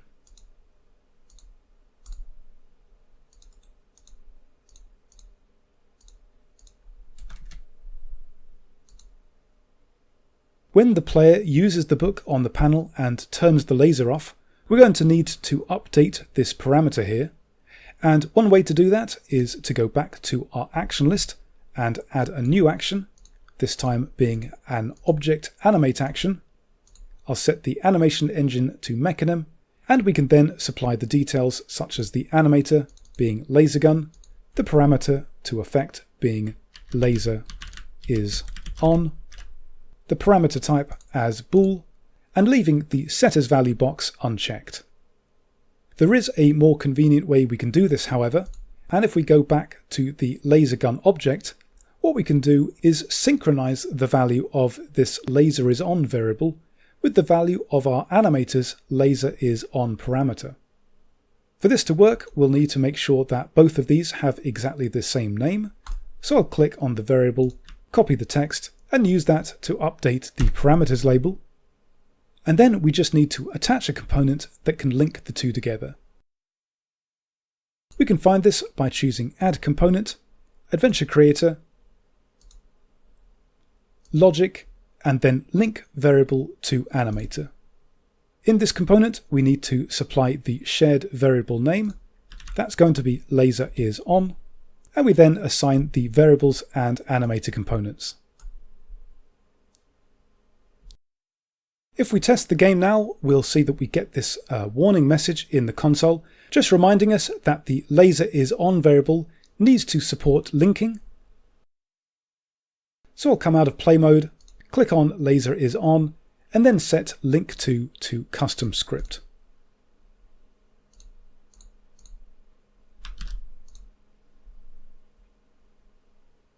Testing the game again, we can run over to the coffee table here, pick up the book,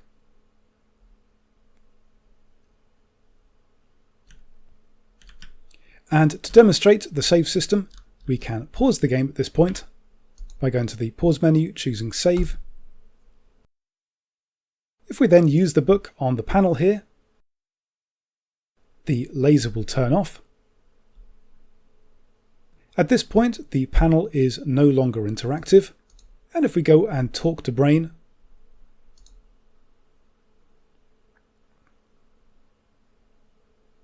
and choose what should I do, he'll no longer mention the laser.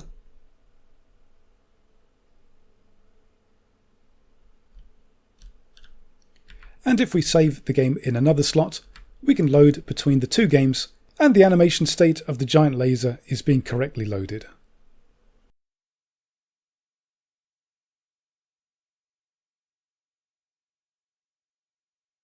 Now that we've created the main puzzle of our game, we can start to add a bit more polish to it. And the first thing we'll do is add an opening cutscene. We'll have the camera pan down and focus on these lift doors here, and then we'll have the player step out, and then we'll smoothly transition our camera into gameplay. As before with the panel interactions, we're going to rely on timeline, so I'm going to create inside my timelines folder a new timeline asset that I'll name evil lair _intro. As before, I'll drag and drop this into my scenes hierarchy, uncheck play on awake, and move it into my directors folder. Then going to the playable field of my playable director inspector, we'll open up the timeline and then I'll lock it. This timeline is going to involve a few tracks, the first of which is going to be the camera, so we'll first create a new camera specially for this timeline. I'll create a new simple camera inside the scene manager, and I'll name it intro cam. I'll move this camera so that it's facing the lift doors, and then we'll have the main camera switch to this camera during the timeline. I'll go to the plus icon inside the timeline window, choose AC and then main camera track, and I'll right click, choose add from camera, and select the intro cam. To make things a bit easier to work with, I'll dock the game window over on the side here, just so that we can see both this and the scene window at the same time. The lift doors here will be closed, but the actual lift inside is just a static piece of geometry, so to give the feeling that the lift is actually moving, what we'll do is just add a bit of animation to the camera. So going a few frames into our timeline, I'll drag our intro cam into the timeline and choose add animation track, and then pressing the record button, I'll go into the scene window, select my intro cam, and just play around with its transforms a little bit.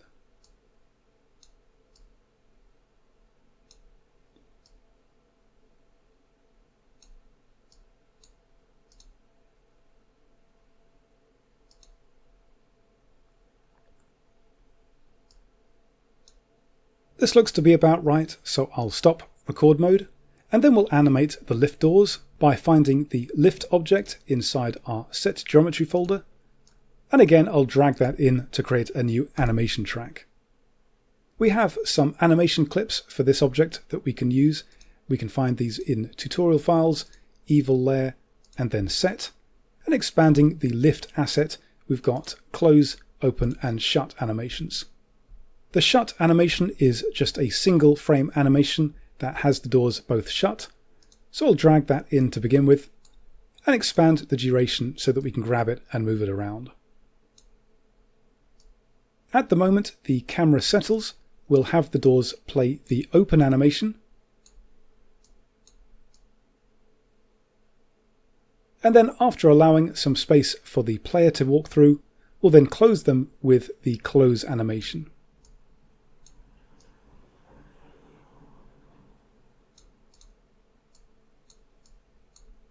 To control the player, as before, we'll create an instance of our player prefab in the scene. So I'll go to the player folder and then drag and drop the player's prefab into the hierarchy. I'll then create an animation track for the player, and because we'll remap bindings later, I'll give it a name that we can identify. So I'll call this player movement. Going back to the start of the timeline and going into record mode, I'll select the player, move him so that he's inside the lift doors here, turning him as well.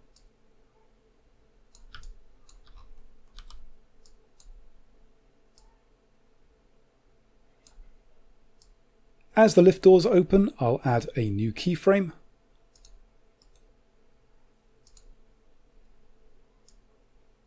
And then a few frames later, we'll have him move out into the main scene.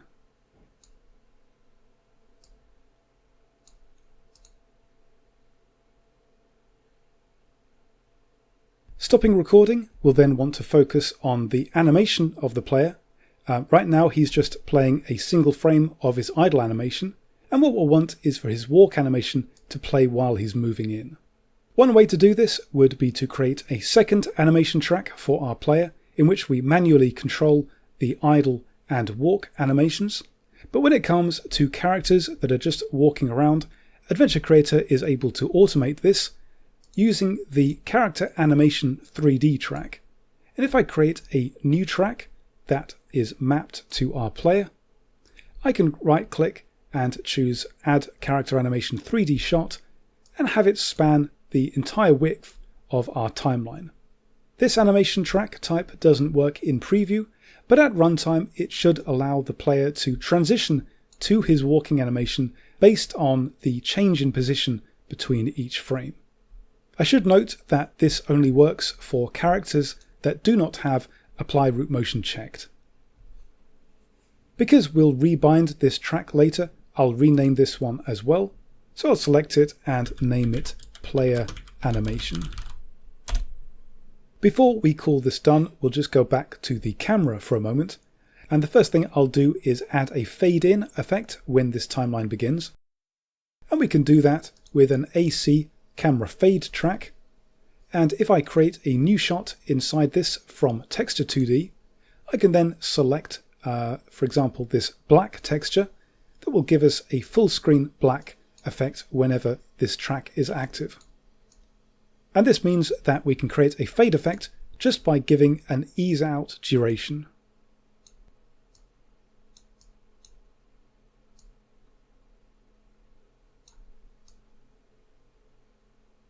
To finish up this timeline, I think we'll also have a smooth transition from this intro cam to our main gameplay camera, and we can do this by also adding an ease out duration to our main camera track. And when we're previewing this, this will just go back to the main camera's default position, but at runtime this will go to our navigation camera. I'll close this timeline window now, save it, and remove Tin Pot from the scene.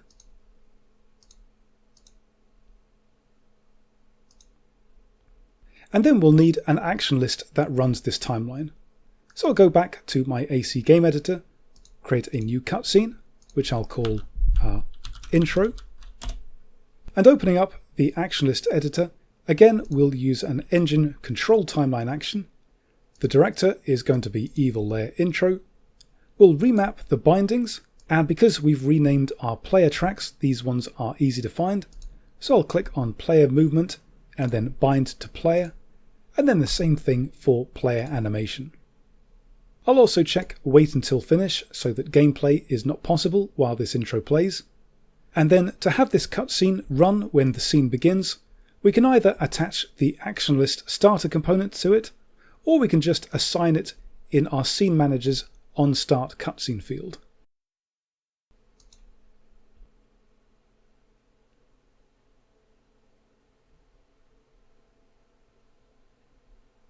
This cutscene is now going to run every time we start this scene, and although this tutorial only covers this single scene, in a proper project we'd likely be dealing with multiple scenes, and so we'd typically want to control whether or not this timeline plays based on which scene the player is visiting from. We can do this with a scene check action, and then setting the check type to previous, and then supplying the details of the previous scene. And if we then place this at the beginning of our action list, we could then use that to determine whether or not we should play our timeline. Because we'll have to watch this cutscene every time we now begin the scene, now's also a good time to cover the way that we can skip cutscenes. If we have a look inside the Settings Manager, underneath the Available Inputs panel, we've got listed a button named End Cutscene, and if we then define an input with this name, we can press it to skip any gameplay blocking action list. We can add this now by going to Edit and then Project Settings, and inside the Input Manager, I'll create a new input, name it End Cutscene, and I'll set the positive button to maybe Tab. So if we test this out now by running the game and pressing Tab, we've skipped the cutscene and we're now in gameplay. This feature isn't just limited to timelines. We can also skip our interactions with Brain here, for example. I can click on a dialogue option and press Tab to skip through all the speech. If we want to prevent the player from being able to skip a particular cutscene, we can do that by going to the Action List's properties and unchecking the Is Skippable box.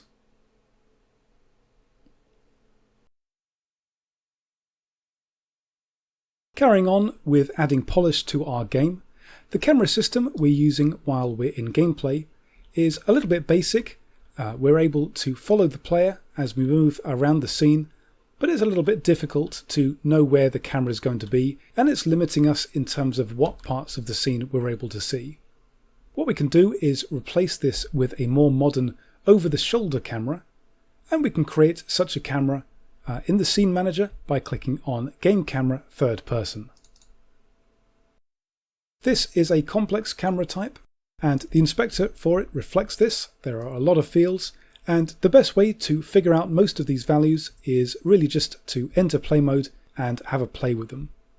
But what we'll first configure are the spin and pitch input fields, which are used to control the camera's rotation.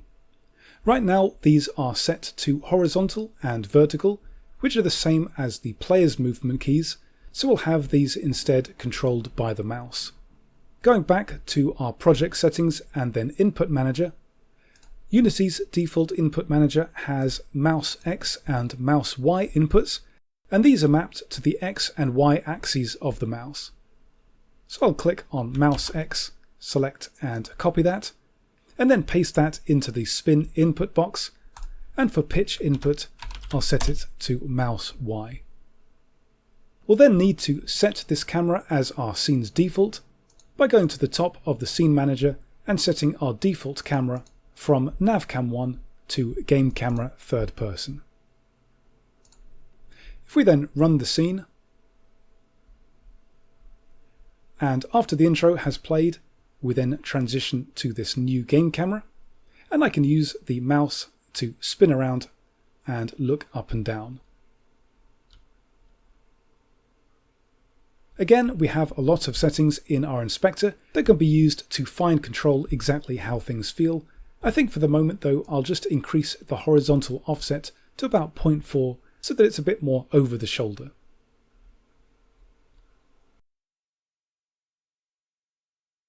We do need to make some more changes to our scene though, and that's because we have some triggers over here that will cause the camera to switch back to our navcam 2 and then to navcam 1 when we exit. So I'll come out of play mode, and then finding this trigger navcam, I'll disable it, and then I'll also make the same change to our horizontal offset. I'll set it to 0.4. If we have a look at the opening cutscene we've just made, inside the directors we've got Evil Lair intro, and if I have a look at the timeline, our main camera transitions back to the default right at the end. At the moment it transitions to this camera with the same rotation that it does here in the scene window. If we go to the bottom of the inspector, we can have the initial direction take effect when we transition to it by checking Set Initial Direction when active. This is set to behind target, which would have us end up inside the lift. So instead we can set this to previous camera spin, and this will mean that the camera begins the game with the same camera values that we exit the timeline with.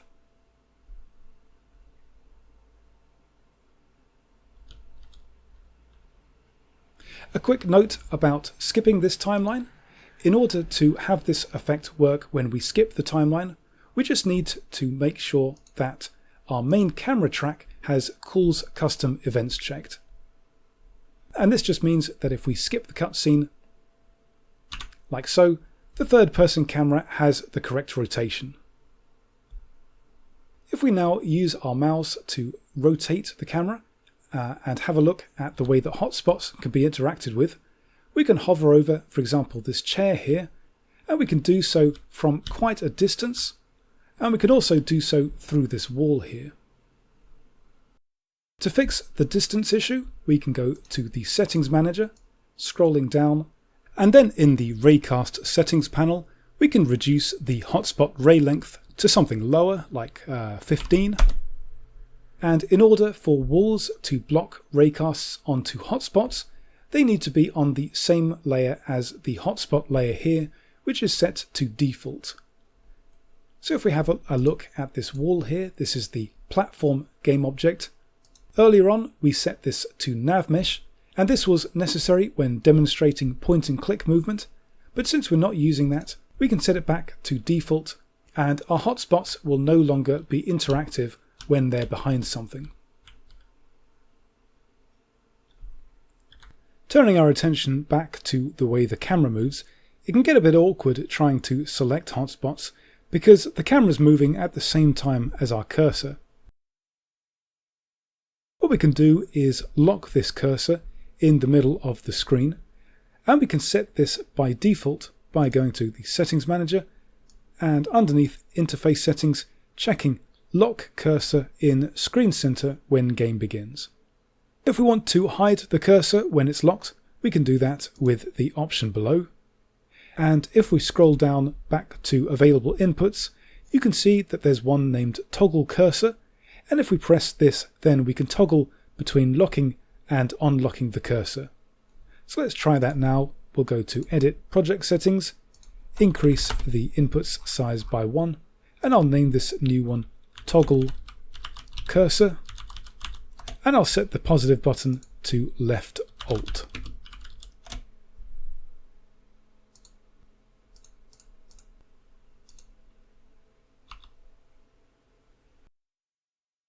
We can still see the system cursor in the middle of the screen, but that's only because we're in the editor, and if I press Left Alt I can unlock the cursor.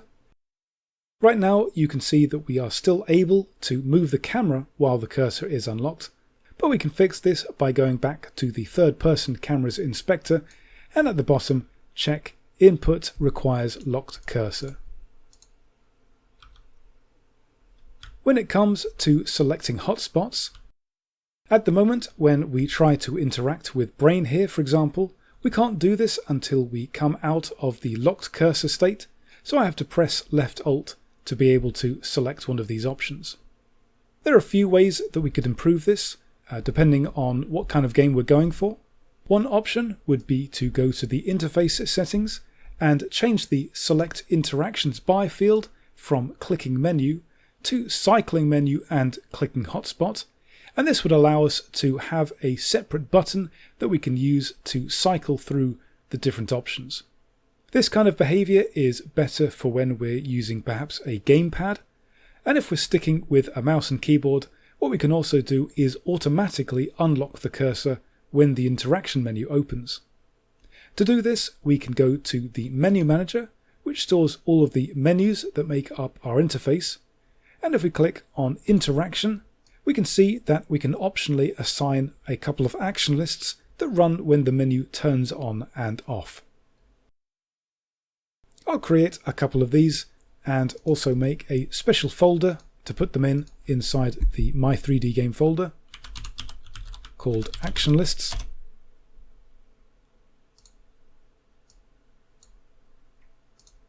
These action lists are similar to the interactions and cutscenes we've been working with before, only these are asset files and can be run from any scene. So in the interaction turn on action list, we'll want to unlock the cursor, and we can do this with a player constrain action and then set the cursor lock to disabled. And for the opposite, we'll go to interaction turn off, have another player constrain action, and set the cursor lock to enabled. Testing the game out now, I can move over to Brain. I can click on Brain and this automatically unlocks the interaction menu. The only problem is that if I move the cursor too far, the interaction menu automatically turns off. What we can do to fix this is go back to the settings manager and set the Close Interactions With field to click off menu.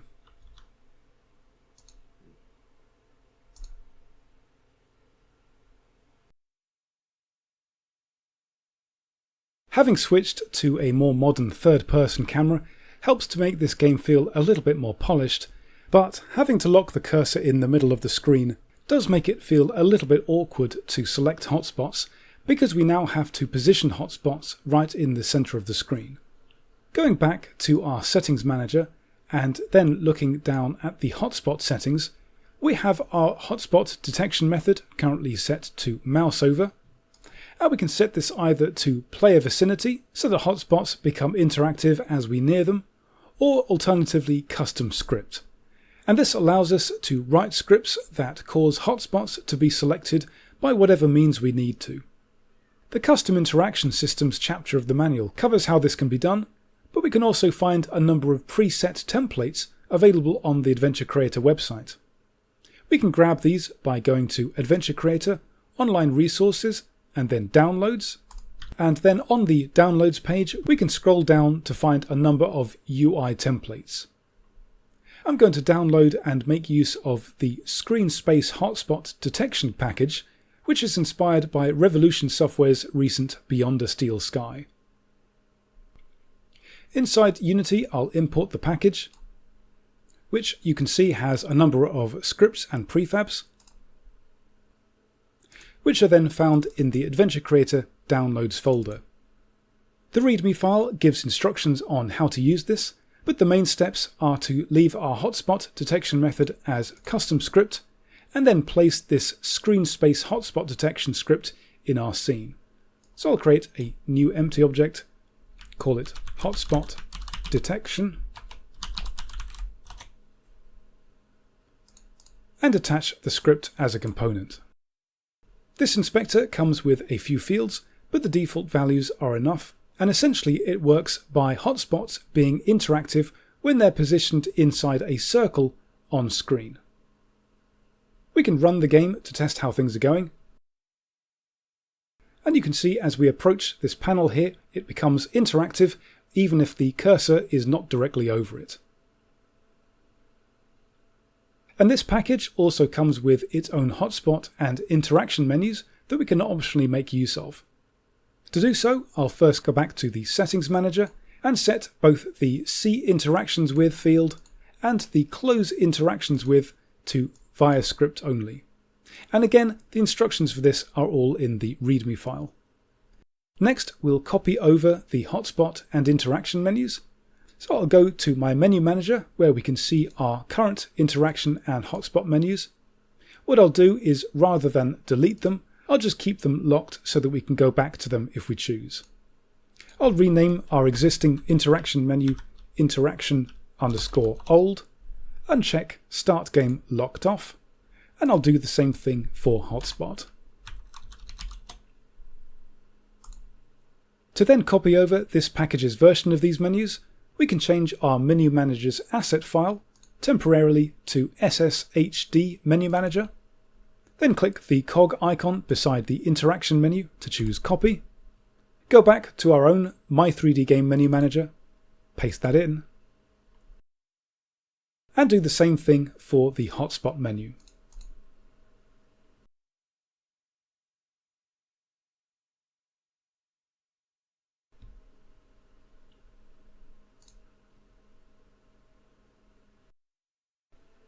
Testing the scene again, we can now go over to the panel once more, and we get a much nicer interface for clicking on this panel. If I click to select, we then get the various interactions available as a drop-down underneath the hotspot name. And it just becomes a bit more intuitive to use. In the case of Brain, we're still not able to interact with him, so I'll increase the detection distance to maybe 5. And I think I'll also go to the Cursor Manager and uncheck Prefix Cursor Labels so that the hotspot label no longer changes when we hover over each interaction.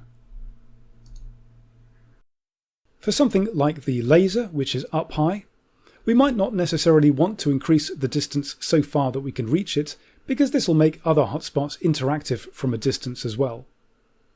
In this case, what we can do is assign an interactive boundary, which is a way of marking out exactly where we want a hotspot to be interactive. Back in edit mode, if we go back to the laser's hotspot, you can see we have a field for interactive boundary, and if I click to create this, you can see it's represented by this green cube. What we can do is move it down and stretch it out, and this will cause the laser to be interactive so long as the player is within this boundary.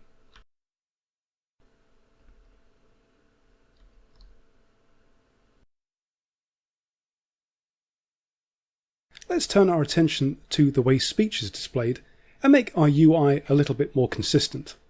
Right now we're using the default subtitles menu, which uses a different font to our hotspot one here, so let's take some steps to tidy things up and make things look a bit more consistent. The first thing I'll do is disable speech scrolling, and we can do that just by going to the Speech Manager and underneath the Subtitles panel, unchecking Scroll Speech Text. This manager also gives us options for speech audio, translations and lip syncing, and we'll go into these a bit later on. For now, we'll deal with the Subtitles menu, and we can do that by going to the Menu Manager and then clicking on Subtitles.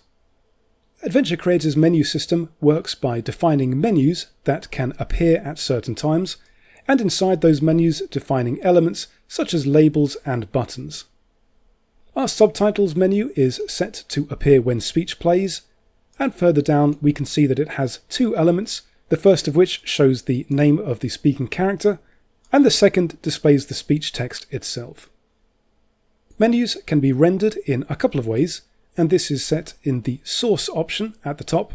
If we set this to Adventure Creator, you can see that we can preview the menu itself directly in the game window, and we can control these all within the menu manager itself. This method is pretty good for prototyping because it's very quick and easy to use, but for more stylistic control, it's better to use Unity UI, which is Unity's own UI system. Setting our source back to Unity UI prefab means that the menu is rendered using a UI canvas instead. and we can see this linked under the linked canvas prefab field. So if we want to edit this, I'll drag our subtitles UI into the scene, and so that we can make it consistent with our hotspot menu, I'm going to drag in the hotspot prefab as well. Going to the new hotspot menu we've just created, I'll click on the linked canvas prefab hotspot UI and drag that into the scene as well. You can see both of these use a different font and font size, so I'll navigate to the text hotspot game object, and we can see this is using the Arial font with a size of 14, so I'll use these same values for our subtitles menu. I'll expand the subtitles UI, and for both the text speaker and text subtitles, we'll set the font to Arial and use a font size of 14. If we want, we can remove the black background for this menu by going to the panel game object and just unchecking the image component. But this does make the text a bit harder to read, but we can fix this by going to both and adding Unity's outline component. I should mention that Adventure Creator is also compatible with TextMesh Pro, and details for that can be found in the manual. Sticking with this though, I think we'll next align the speaker label with the subtitles. So I'll click on Text Speaker and then Align to Left, and maybe set the font style to italic as well. If we want, we can also have this label appear in a different color depending on which character is speaking, and we can do that by going to the Elements Properties. So we'll go back to the menu manager, click on Subtitles, and then Subs Speaker Label, and then check Use Character Text Color. A character's text color can be set in their inspector. By default, this is white, and so we can change Brain's, for example, by going to his inspector and setting his speech text color to perhaps blue. To make sure that these changes we've made to the subtitles UI are reflected in our game, I'll click on the Apply All button and then remove both this and the hotspot UI from our scene. Running our game now and talking to Brain, you can see that we're now using the updated subtitles UI. I think the outlining is looking a little bit too thick and it's causing some breakages. So what I'll do is go back to our subtitles UI prefab and just reduce the effect distance to maybe 0.6 minus 0.6. And I think we'll do the same thing for our interaction menu as well. So I'll find the interaction menu, then double-clicking the interaction UI prefab, and I'll just select all of these text labels and set the effect distance to 0.6 minus 0.6. I'll update the conversation UI as well, and again we can go to the conversation menu, open up the conversation UI prefab, and I'll just get all of these text options. I won't worry about the outline and background, but I'll set the font to Arial and the font size to 14.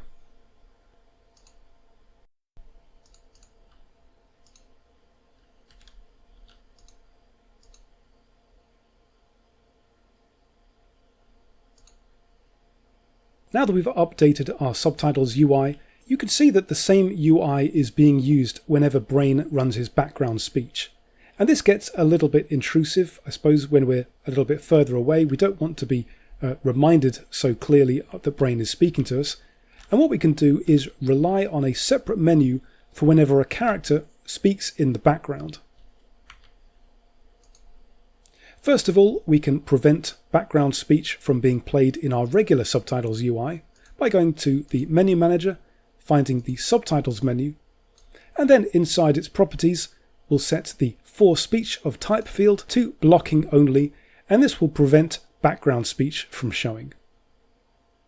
What we'll now need to do is create a new menu to display our background speech.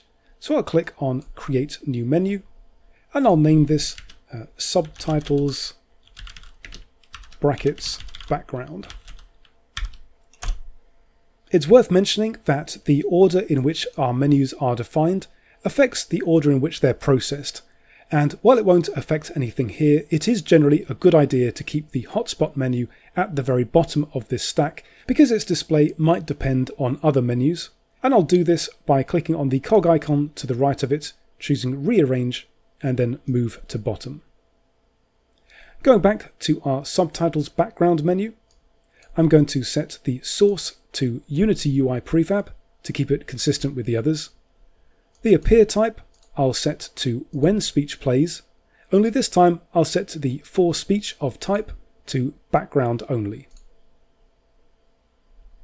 If we check Duplicate for each line, then each time the menu is turned on for a particular speech, it will create a new copy of that menu, and this gives us access to further options like this Limit by Speaker Proximity field that we can use to stop the menu from showing if we're a certain distance away from the character. So I can set Limit by Distance to Player, and maybe set the max distance from speaker to maybe 15.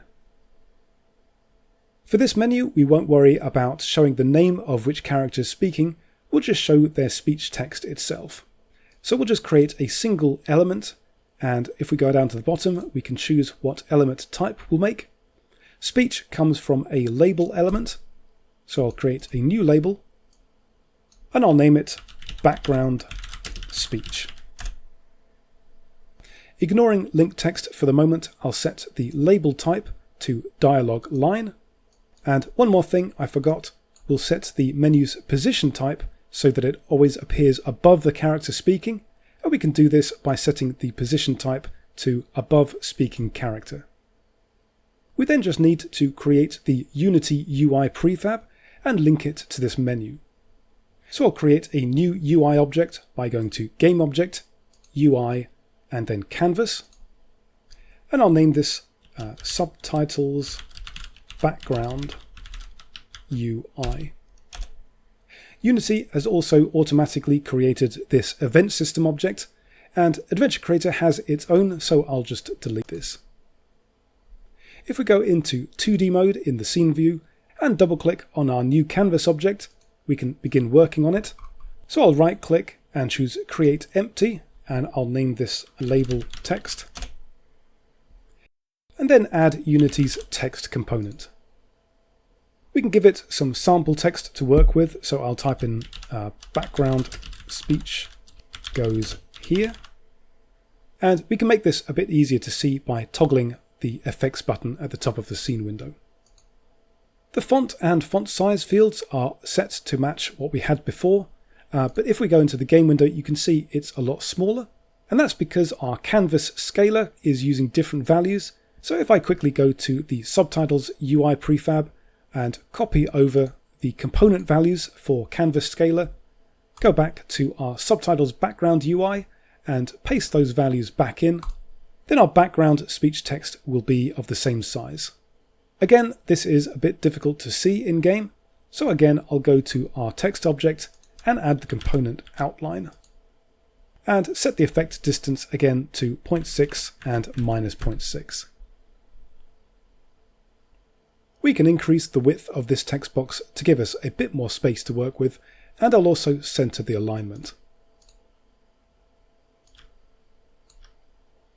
We're now ready to prefab this, so I'll drag my Subtitles background UI into my UI folder, and then remove this from the scene. Going back to the menu manager, I'll set the linked canvas prefab to this Subtitles background UI prefab, and we'll also need to assign the linked text object, which we can access by double-clicking on the prefab file and then selecting it from the hierarchy. So I'll drag this label text into the link text object, and you can see, just like with the save system, it's automatically generating a constant ID value to keep track of this object at runtime. In order to reposition a UI menu, we also need to supply a rect transform boundary, and this will need to be a child of our canvas that can be repositioned by Adventure Creator. If we were using a panel object in between our canvas and the text to maybe update the size of the text using layout components, we would assign that, but since we only have this label text, I'll just drag that into the rect transform boundary. If we close this and run the scene, and although it is appearing in our menu's position is not quite right. You can see it's sort of positioned really in the middle of the scene. And if we come out of play mode, we can see that that's because it's actually positioning itself at the position of Brain's game object, whereas we want it to appear by his head. We can fix this by going to his inspector, and you can see further down we have a field named Speech Menu Placement Child. So we can assign this to maybe his neck bone, which we can find by expanding his hierarchy, going through our brain, hip, stomach, back, and then neck. So I'll assign neck into this transform, and then try this again. And you can see Brain's speech is now appearing over his body. Another key aspect of subtitles is the ability to play audio whenever a character speaks. And in order to do that, we first have to have Adventure Creator gather our speech text all into one place. We can do this from the Speech Manager, scrolling down to the bottom, and you can see we have this Game Text panel, and currently it's reporting that it's gathered 0 lines of text. We have a Gather Text button, and during this operation, Adventure Creator will go through all of the scenes in our build. So what we'll need to do is first make sure that we have this scene added to our build settings. If we don't already, we can click Add Open Scenes to have it listed here. I'll save the scene and then click on Gather Text, and after a prompt I'll click OK. You can see it's now added 77 lines of text, and these have all been listed in the console window. And if we now scroll down to the bottom here, we can see all of our text listed by using the various filter options. So if we leave the type filter as speech and set the scene filter to any or no scene, you can see all of our game's speech is listed here. If we click on a speech line, we'll get more information about it, including a field for an audio path and file name, and this refers to speech audio that we can optionally supply to have play when that speech line is spoken. This manner of creating an audio clip of a particular file name in a particular file path is the default method, but we have quite a few options to choose from. If we scroll up to the speech audio panel, you can see that our reference speech files is set to by naming convention. And if we set this to by direct reference, for example, we can instead assign audio clips directly here in the Speech Manager. The most performant method, however, is to rely on Unity's addressable system, and if we import Unity's addressable package from the Package Manager, we can choose by addressable, and after following the instructions to add the addressable is present preprocessor to our player settings, we can make use of addressable keys instead. More details can be found in the Adventure Creator manual, but I'll set this back to by naming convention, which allows us to still run the game without issues if those audio files don't exist.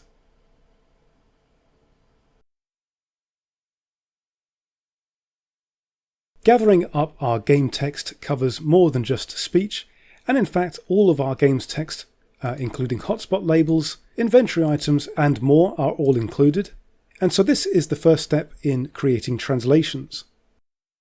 Having gathered up our game's text, we can then have a look at the Languages panel, and by default we only have a couple of settings for our game's original language, but we can add a new one by clicking Create New Translation. I'll set the label to, for example, French, and if we then go back to our text entries, you can see that we've now got a box for French translations. So if we wanted to add a French translation, for example, this line of speech, we could do so by selecting it and then typing into the French text box.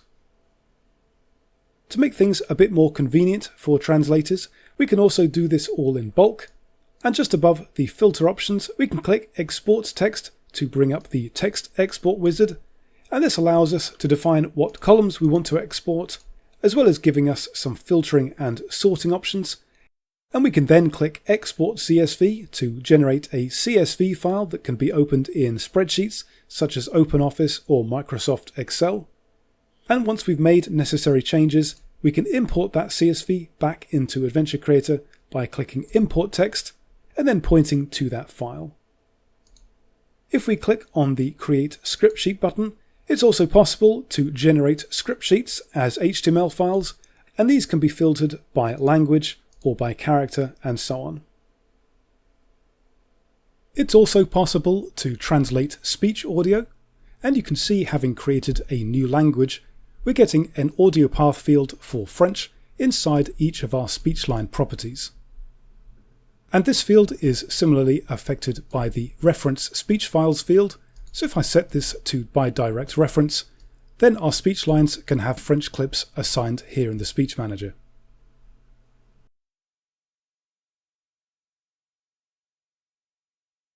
For the final topic of this tutorial, we'll look into character facial expressions. When it comes to facial animation and lip syncing, Adventure Creator has support for other assets such as face effects, and also supports extension through custom scripting, but here we're just going to rely on Adventure Creator itself, and when it comes to 3D games, that involves using blend shapes. If we have a look at Brain here, we can expand his object to find his skinned mesh renderer, and we can see that he's got a number of blend shapes defined. The first couple change his expression. We've got a happy and a sad one, and the other 5 control his mouth movement that we'll make use of when we use lip syncing. We'll come back to phonemes later because they'll build upon what we'll do with expressions, and to control blend shapes we first need to add a shapeable component. So I'll go down to the bottom of this skinned mesh renderer and click Add Component and choose Adventure Creator, MISC, and then Shapeable. This component allows us to divide our blend shapes by category so that when we control one, it will automatically affect others in that same group. So as an example, we'll create a new shape group, name it Expression, and we'll create 2 keys. The first one I'll name Happy, and the second I'll name Sad. And you can see underneath the label we can then choose a blend shape. So for blend shape sad, I'll choose expression sad. And going back to happy, you can see that this one has expression happy assigned.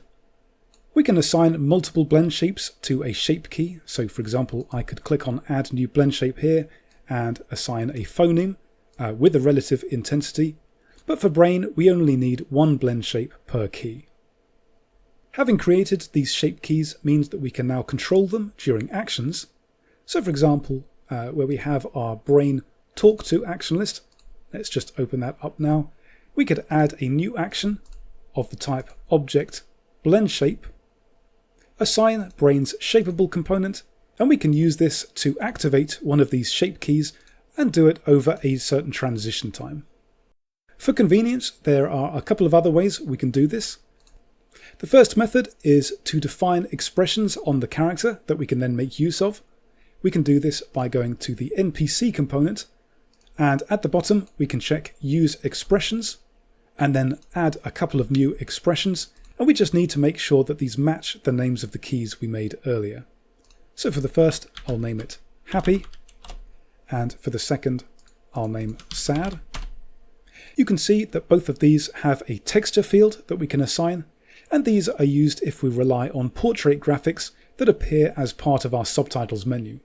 Instead of this, we'll rely on our shapeable component, so I can check Map to Shapeable, and then we just select the shape group that we want to link this to.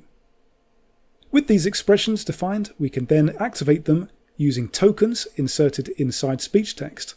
So for example, our happy expression has a replacement token of expression happy, and I can right click on this to copy that text and then paste it into a speech action. So for example, when Brain says, "Hey little help," I'll insert this token at the start, and that'll cause the happy expression to kick in. In the same way, we can go down to the bottom where Brain says, "Everyone's a comic," and I'll put the expression sad token into there as well.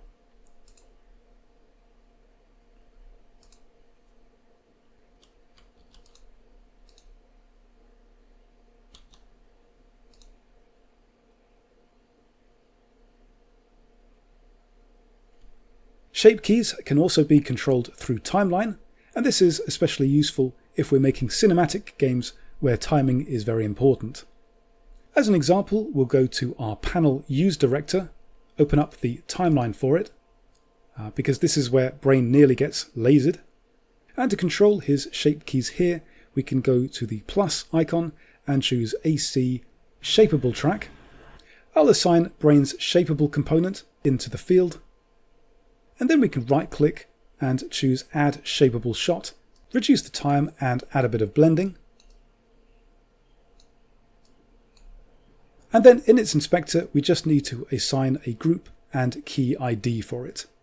And we can get those by going back to our shapeable component, and the ID is the value to the left of its name. So the group ID is 0, and we'll use the key ID of 1.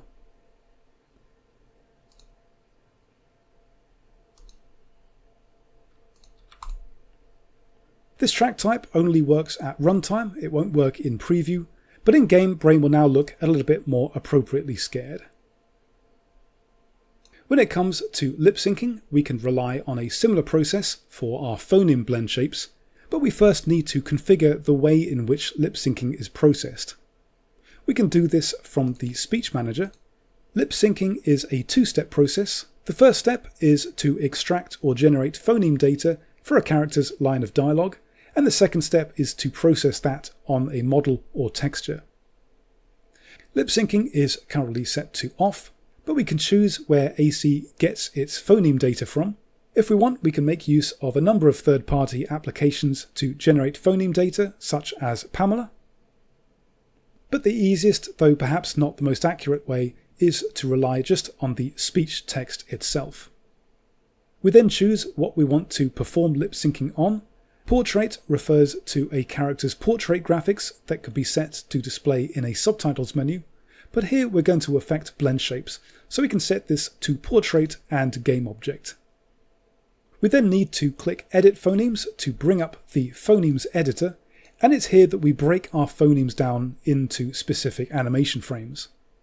So for example, I'll create a new frame, and whenever the speech text has, for example, an M sound, or an N, or O, or so on, it will rely on this first frame of animation. Instead of typing these out by hand though, we can just click on Revert to Defaults, and this will give us a default selection of phonemes and frames.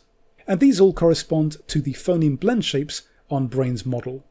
So if we go back to the skinned mesh renderer for Brain, you can see that, for example, for frame 2, we have some oo and ol sounds, and we can see that reflected by Brain's phoneme 2 blend shape. With these frames assigned, we can then go and create a new shape group back in our shapeable component. I'll name this Phonemes, and we'll then need to create a new shape key for each phoneme frame. So I'll create 5 of them. Because this is all going to be automated, the labels don't really matter, so I'll just set the first one to phoneme 0, second to phoneme 1, and so on for all 5. As with expressions, the final step is just to go back to Brain's NPC component and assign it in his inspector. And for phonemes, this is under the Mechanim Parameters panel, and you can see we've got this phoneme shape group field that I'll set to phonemes. As an alternative to this approach, we can also rely on our animator controller, and we can supply 1 or 2 phoneme-related parameter fields that can be used in our controller to drive our animation. Testing this out, we can now go back and talk to Brain, and you can see his mouth is now animating based on his speech text. Well, this about wraps things up for this tutorial. Just to mention a couple of things I didn't already. If we want to have music in our game, we can do that with the sound play music action, and from this action we can open up the music storage window that lets us define any number of music clips, which once assigned we can then control the playback of inside this action. And secondly, although this tutorial only took place in a single scene, if we want to change the current scene, we can do this with the scene switch action. Well, I think that's about it now. Thank you very much for watching. As always, further tutorials, both text and video based, can be found on the Adventure Creator website, which we can open by going to the top toolbar and choosing Adventure Creator, Online Resources, and then Tutorials.